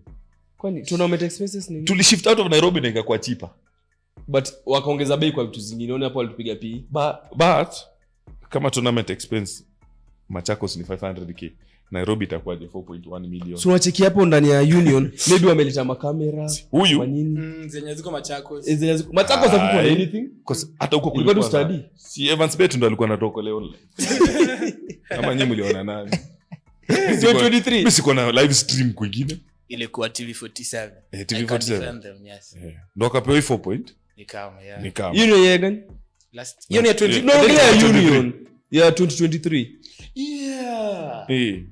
Okay. I'm sorry. Ni please no so there are things hizo ndo tunaitanga discrepancies labda msali alikuwa anajaribu ku balance books. Alafu training expenses 510,000. Na 2023 hakukuwa na training expense. Haikuwa nayo. But si ama player wanalia ku. Alafu kits zilikostiwa 89,000, sema 90,000. But hatukuwa nayo 2023. Walitumia za so in total Safari Sevens wali raise 67.9 million. Hiyo expenditure wali spend. alafu the previous year wakaspend 20.2 million. So from 20 million 20.2 million in 2023 to triple that 60 million in 2024. But union haina do. And acha nikusomea hata national 7 circuit hapa. Asa pia nayo. Team expenses. Mimi sijui tu team expenses. Sima team I think udig deep. Wenyama ama union ulipeleka. Kisikuwa na travel na 14 seater. So wako na team expenses 2024 ilikuwa 7 million. Ya team gani? Mimi sijui kaka. So umeandika team expenses. Mimi nasoma tu. Si ulikuwa kwa AGM. Ama ilikuwa ni SGM. Umaishtuka mpaka unaachana tu na history. Sasa hapo wamekatia au wanapeleka ma team sasa. Mimi nilisikia tu security 15. Wanatupea security ya game. Nikazone out. Walikuwa list kwa game. Ikaisha hapo. No, ni kweli. No, mimi nakwambia ndio 2024 7 million, si ndio? But 2023 actually spent 3.6. Wait, kwani ama mlichange legs in the same place? Guys, mnatupeleka circuit gani ama yupi nasomaje? National 7 circuit. Apparently guys, tunapelekwa na union na tujuju tuko na budget hapa ya 7 million na still on paper. Tournament expenses 2024 ilikuwa 1.7. 2023 ilikuwa 2.4. Guys, accommodation hawajaandika au tu yao ni transport. Hii au tu labda ni marefari transport na tuna. Mimi tournament expenses naangalia vitu kama referee na trophies ama zile trophies za China Square. Zile vipekele fulani wanatupeana hapa buda. Sinaweza kukata kupete tena sasa.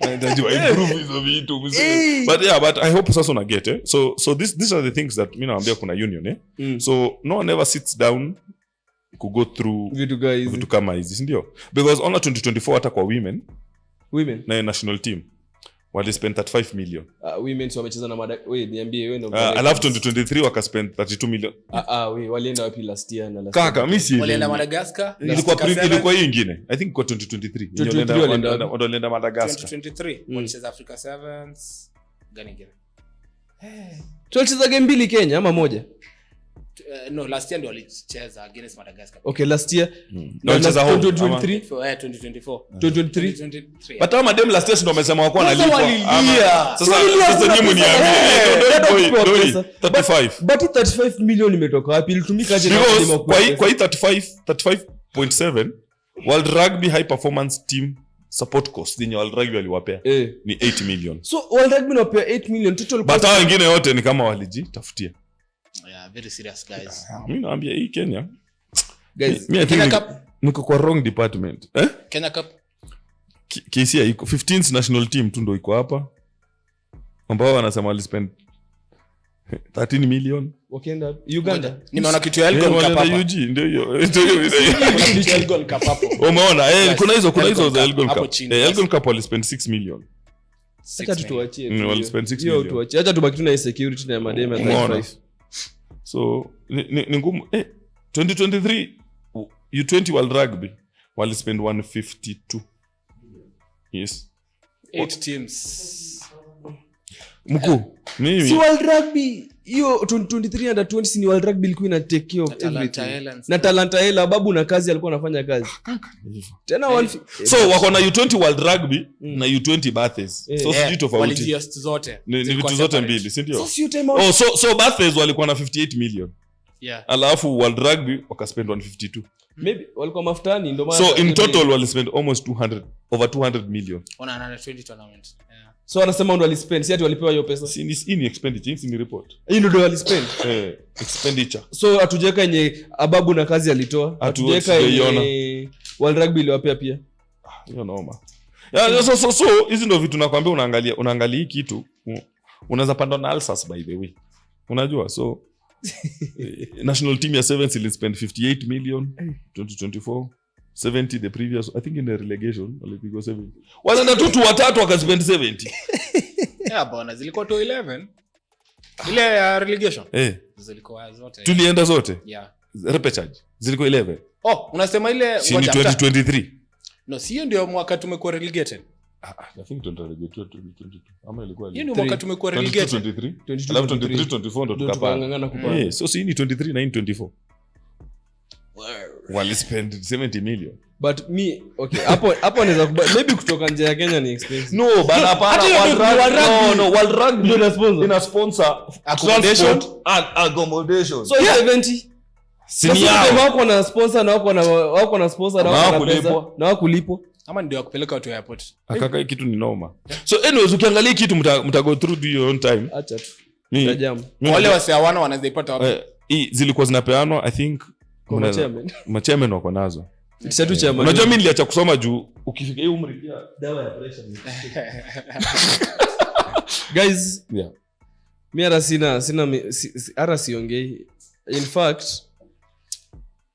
everyone should pack and go home at the union. You saw mnadu nini hizo. Madem wanacheza game mbili want to be 35 million. But all madem wanalia wajapewa pesa yote.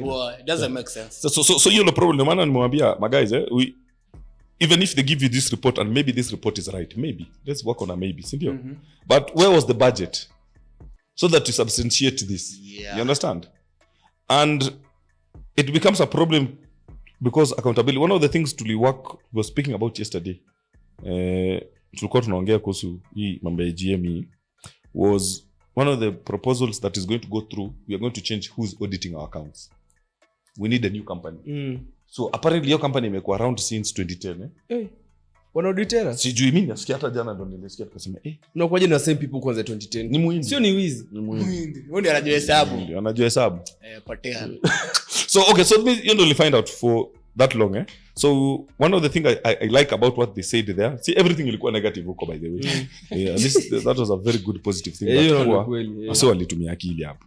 Wakastand up wakasema. Okay, nani alisema hiyo? Ni msee wa nationwide ama nikwambia 4 people tu wanaongea wa nationwide. I think walitumwa. Hiyo walitumwa. But it was a very good thing that they said. We need a competitive process to choose auditors. Understand? So within these 60 days a lot of things will change like this. Tutakuwa na maybe a new constitution in place that will also protect our governance. Umeona? Na player rights. Hapo hakuna. Mimi naona player rights. Ukifika kwa union, player rights ina work kwa national team. Umeona? So si wengine ni mazingaombo. Ni wewe tetea tu club yako. Cause hiyo ni grassroots level. Sijui kama unanipata. So union cannot also one of the good things that is coming on board on that constitution is sub-unions. So once you get sub-unions, it becomes very easy for you to deal with your issues. Unaenda tu kwa hautaji kuja Nairobi ku deal nayo. So watu wa Western nini? Yes. Wamezidivide into. So corruption itakuwa very high, but I think one of the things that mimi napenda sub-unions, since I've been researching about them, each sub-union will be responsible for looking for sponsors within their region. Venye ese wanafanya. Basi exactly. So mimi rahisi sana nikiambia msee wetu Mfalme Unga kuja udila sisi. He's one of the big supporters wa rugby Eldoret. So for me that's just an honorary mention. Yeah. So he usually just comes on board. Ni mtu alikuwa na mtu yake alikuwa anacheza. So he just comes on board to give 1 2 3 things. It's a good. Nice. Alikuwa na support University of Eldoret. Yeah. So the guy just comes on board. You can bring him now, tell him tuko na sub-union yetu. You can sponsor us. So that means hata sub-union ikiamua kutoa national team selection inaweza toa participate kwa trials. So same way bado kama tu essay tena. Yes, exactly. So then wote wana answer to the main union sasa. Yes. Alafu pia niliona something about your sub-unions. Itakuwa games Kenya Capital baki ama tena ita No. All games still continue.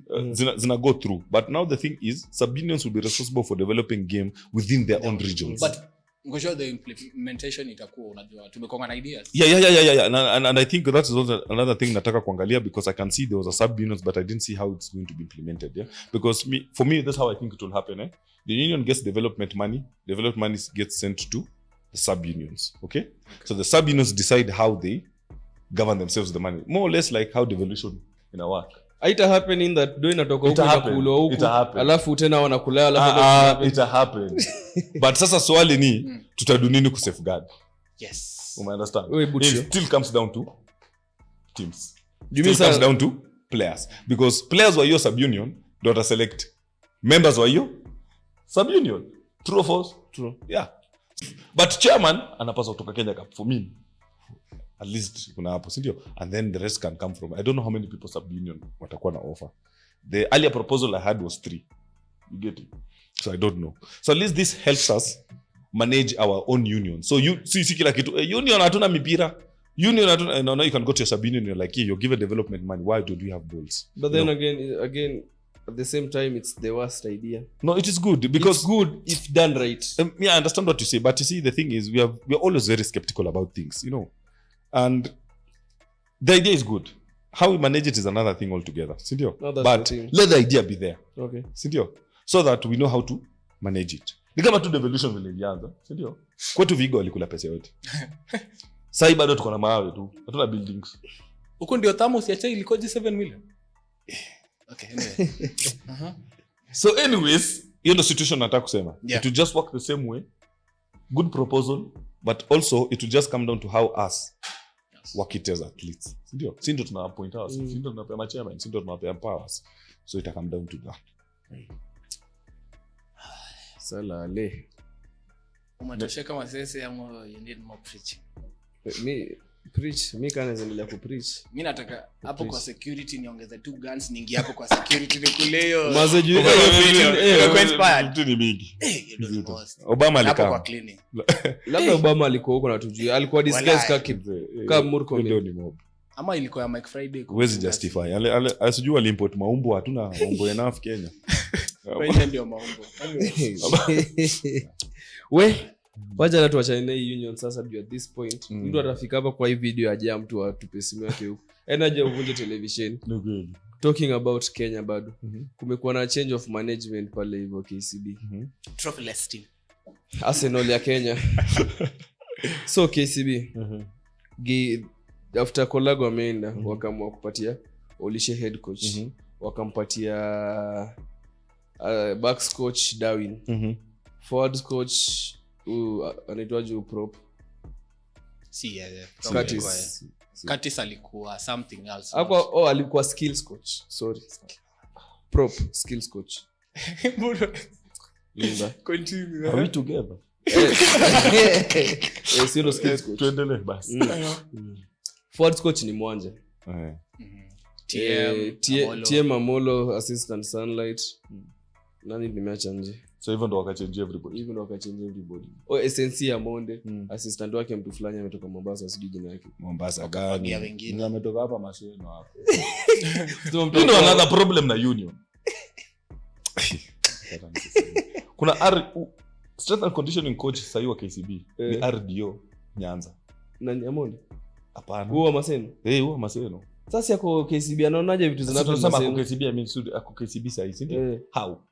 Uni RDO mwenye anapaswa kwa develop huko. Yako hapa KCB. Amekuja KCB job. SNC. Bado wanake. Hii appointments RDO hizi.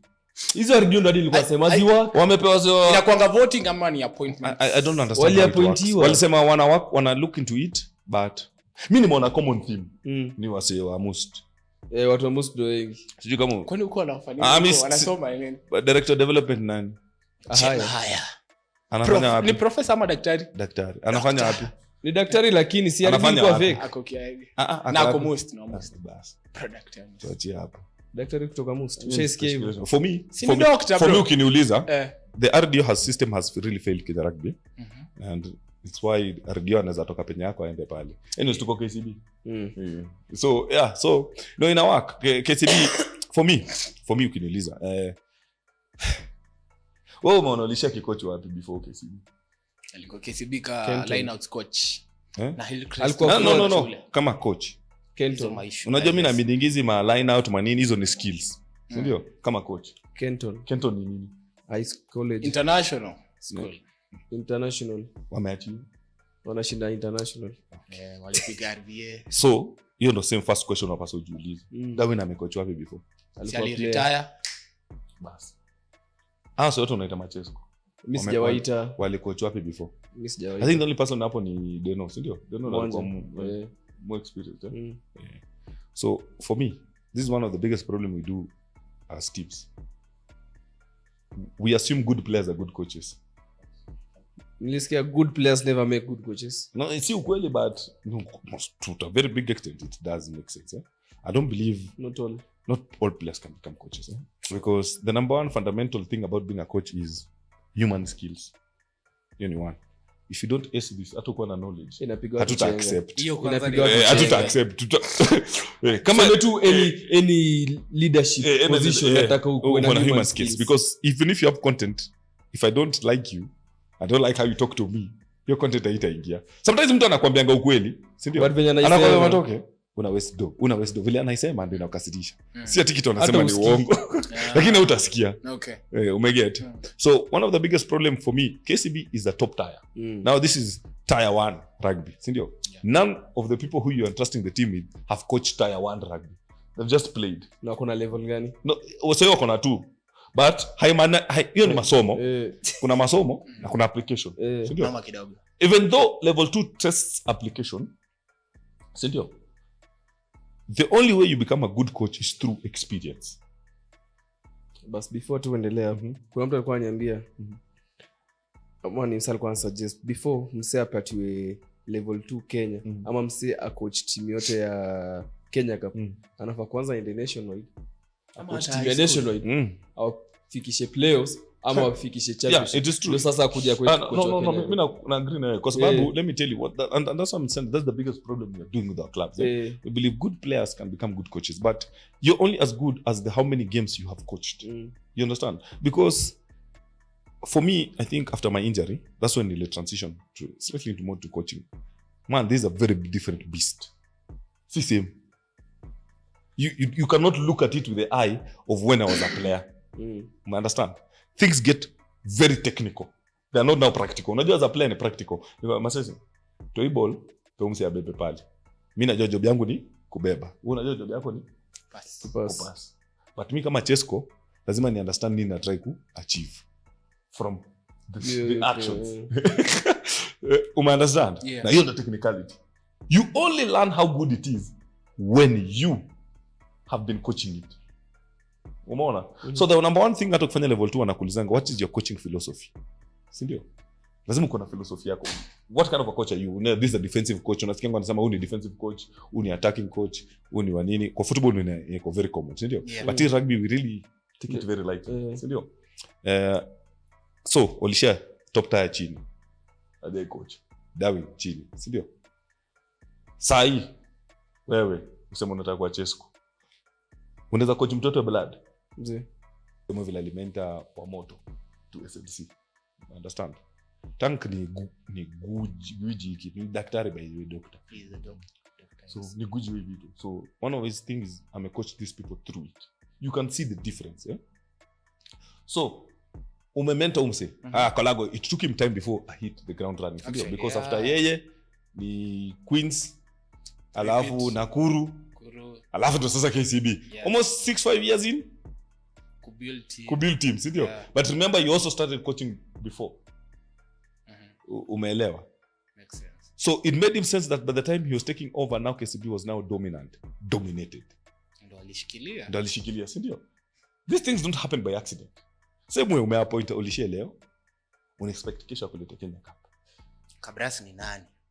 kaka these expectations ndo zinafanya Machesco wana crack unasema coach killer yeah because hata KCB sahi mimi ukiniuliza mimi nilikuwa naongea hiki nikamwambia say the only coach sahi mimi naweza sema mwenye ako available ku coach team kama KCB ni mtu kama Pau Okay, only you are 3 options ni? You are 3 options. mimi niko na Pau tu yeye ndo 3 options Pau 1, Pau 2, Boronga Pau because Amunavi. one thing about Pau as much as Pau ni Pau si ndio but Pau methods zake work ni mtu true ana understand what works what anajua create culture ya hard work si culture ya jina ati wewe ni otero Pau atambui ataleta msee kutoka pale Shamahoho buda akipanga magari namwambia leo nakufunza rugby mtu yeye anakutoa namba because mtu ni hard worker Na amefanya hivyo by the way. yeah that's why I succeed throughout the years that's how you succeeded Pau knows how to bring the best in every player and that's what KCB needs kuna lot of player majivuno tuite majivuno players believe they know it all players believe they have achieved it all Wameshinda 4 picks. yeah so most of these players hawana anything wanna play for but mshahara Sidio? So yeah, okay, I have to change management. They need to change our overhaul their players. Okay. All these players need to go. They start afresh. If these players cannot start afresh, what something Cabras did. ndio wakati walishindwa kushinda vikombe, what did they do? Decided to trust the academy, did away with all the senior players. Is that not true? Yeah. They worked it out. So I think that was what Olishe was trying to do, in as much as yes, okay, to you the fact that yes, ajay coach mahali, but philosophy yake ilikuwa let's do away with these old players. See old. Okay, when you give results. Na haizi fanya hiyo kitu na 1 year. You see, that's what I'm trying to put across here. So uweze mpea tu hapo na old sana anyway. Seme old. Kuna old to give. Kuna ma old to give. Kama you believe OJ who die for the badge. Unaona? But say OJ si same kama OJ. Umeelewa? But mimi na feel some young player kicheza beside OJ kama Malwa atapandisha. Umeget point yangu sasa. Yeah. So that's what I'm trying to say. So akona shida tuseme watu kama OJ kinacheka kwa shida. Akona shida sasa tuseme loyalty au wazee wenye wako comfortable kucheza ESS. Exactly. Juu ESS inafaa kuwa fida ya Kenya. Na sasa kama wewe ni head coach na uweze make decision ya ase wenye wanacheza ESS wasicheze. Wewe ni head coach. Hapana. Sasa bas. Kulikuwa na ukisikia huwezi mimi siwezi rudi Queens, niko head coach Queens na nitake ku keep friends. Lazima decide whether nataka kufanya job ama nataka ku keep friends. Alikuwa anataka kufanya job. Umeelewa point yangu. Na iwezi happen na 1 year. For me I believe kama KCB wanted success through Olishe, give him time. Wangempea time. But they didn't want that. The players didn't want that as well. Wanataka immediate. And mimi KCB vile mimi nimelan, ukitolewa kama Chesco si management imedecide. Ni mpaka players na committee. Players wamedecide wakudai. Your former teammates wamekataa. Yeah. Sijui kama unaniget. So una feel ni kama angepewa more time. Apewa more time because that's another thing. For me hakufail. Hakufail by the way. Hakufail. Alifika semi. Bas. Now last year alifika wapi? Semi. Na hiyo nyingine. Last year alifika final. Last year alifika final, nyingine alifika semi na goal. So hawajashika kombe forever. So mbona wako na wasiwasi? Mbona ni yeye wanamblame? Yeah, exactly. Wanataka transfer blame but Olishe has achieved anything in 1 year. Anyway. Hata wewe mgood. Plus another thing in Olishe amefanya. Olishe KCB ndo the only team rotate squad Kenya Cup. Haijakuwa na the same squad. Alafu alikuwa anatry kudua away na the au tumesema tusaite wazee. Yani kweli. Alikuwa anasema cheki by the time. Unasoko too comfortable. Wako too comfortable kwa team. Mtu ameishia sasa. Me personally si believe hiyo SS ya KCB msi ile CSS watu wanazita Kenya Cup. Mimi nilikuwa nasema wanaweza cheza Kenya Cup na fika playoffs. So no biggest struggle. I think that is the biggest problem wamekuwa nayo. That kuwa hawajui. Ngoja kwanza. Umesema nini wewe? So, umesema watu wapeleka relegation. Wangepeleka relegation. Waite basi Northern Suburbs. Kwa Uganda mko Kenya. Kwa Kampala 7. You are so, saying. Do you think another thing? Kwa KM. KM wamechill tu.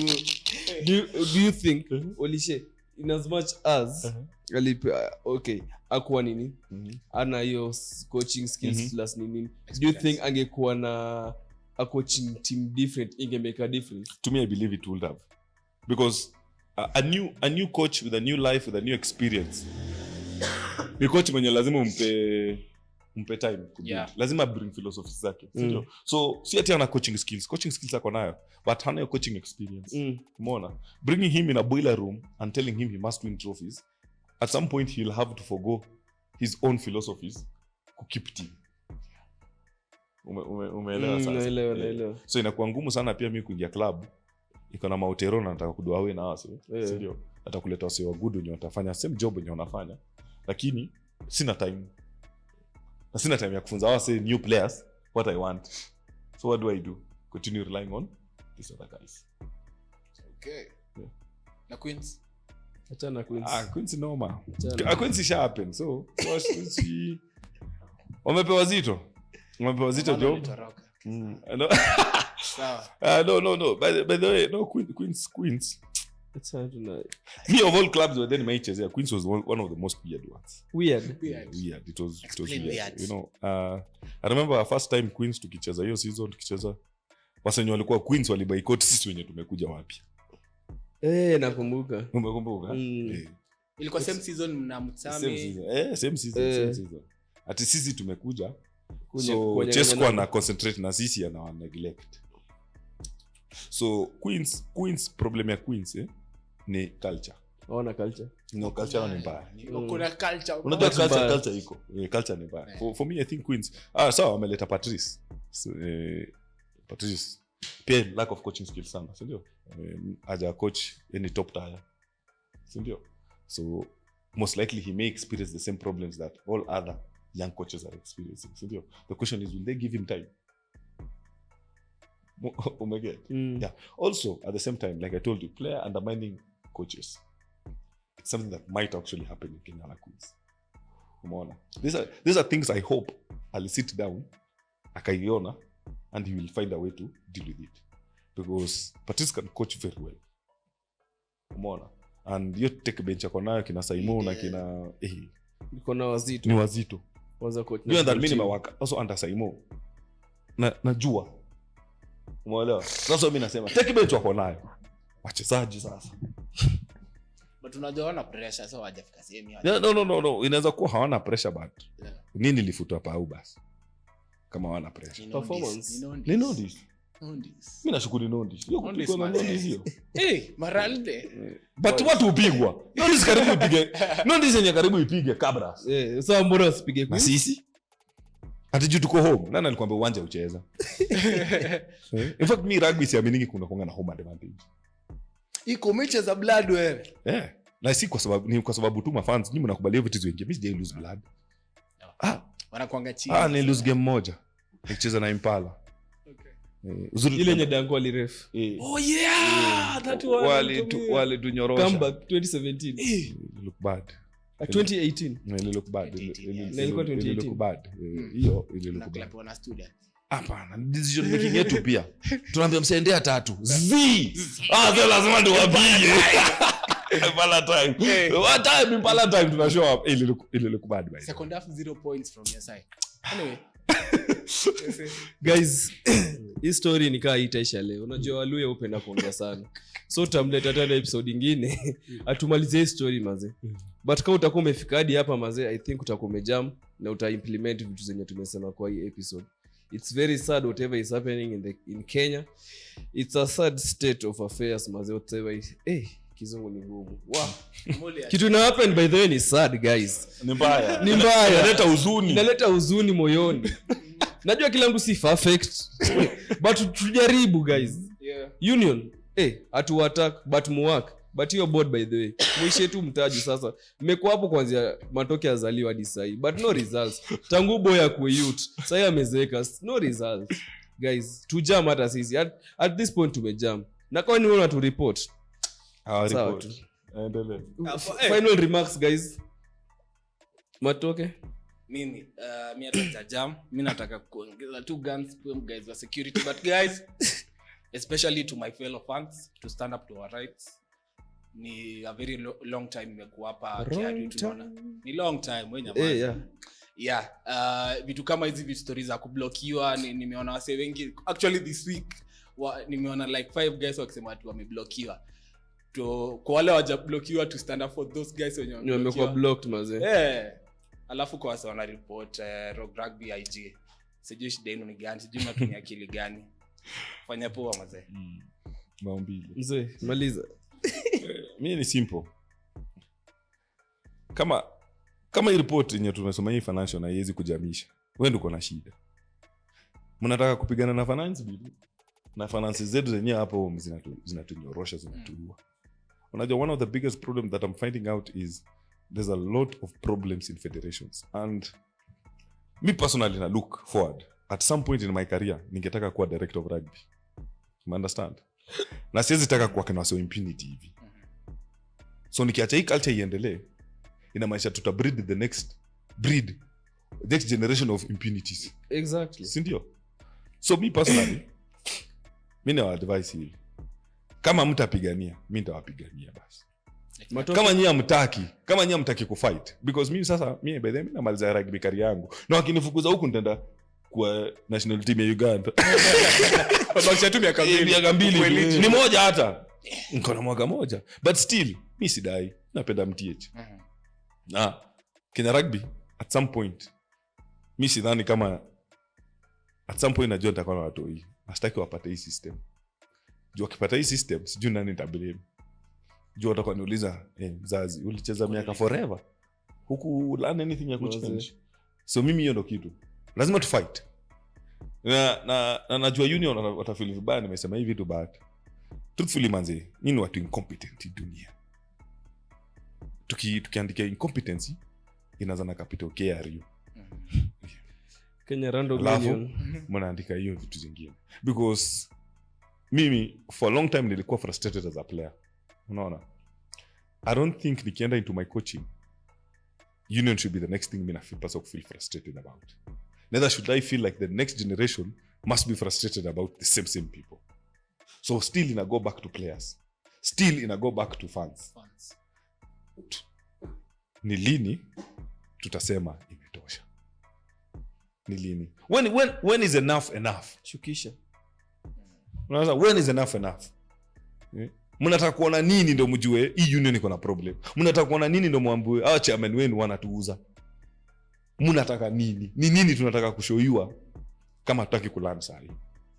Because mimi nimekataa. Hatuwezi kuwa na 5 directors union wako accused of the highest offenses unaweza hold in any public office. Forgery na kupea 10 years by the way. Hizo ndo vitu tunaitanga capital crimes. Tuko na watu ambao wana hold office illegally. Overuse term. Hiyo ni dictatorship. Overstay your term. People wenye wanafanya vitu na sisi kama affiliates tumekaa tu tuna chill. Sawa, tumetoa Sasha, sawa. Alafu for me haiwezi go on. Hatuwezi go even like this. Hatuwezi. At some point watu lazima decide kama hii union ni yao ama ni yetu. But mimi najua hii union ni ya rugby players. Bila rugby players hamna union. Bila rugby players hamna teams. Bila rugby players hamna national team ama wata represent nini. Sindio? Si clubs ndio na feed national team. See the other way around. Wow. So lazima to step up na to decide kuwa enough ni enough. Nice. Guys, tutafungua radio na TV na kila kitu tuite. Hata leo si Marseille. Leo ni Derek Masese. Nimerudi official names and that was Rogue RugbyTV. Cheers my guys. Cheers. Ciao. Hey.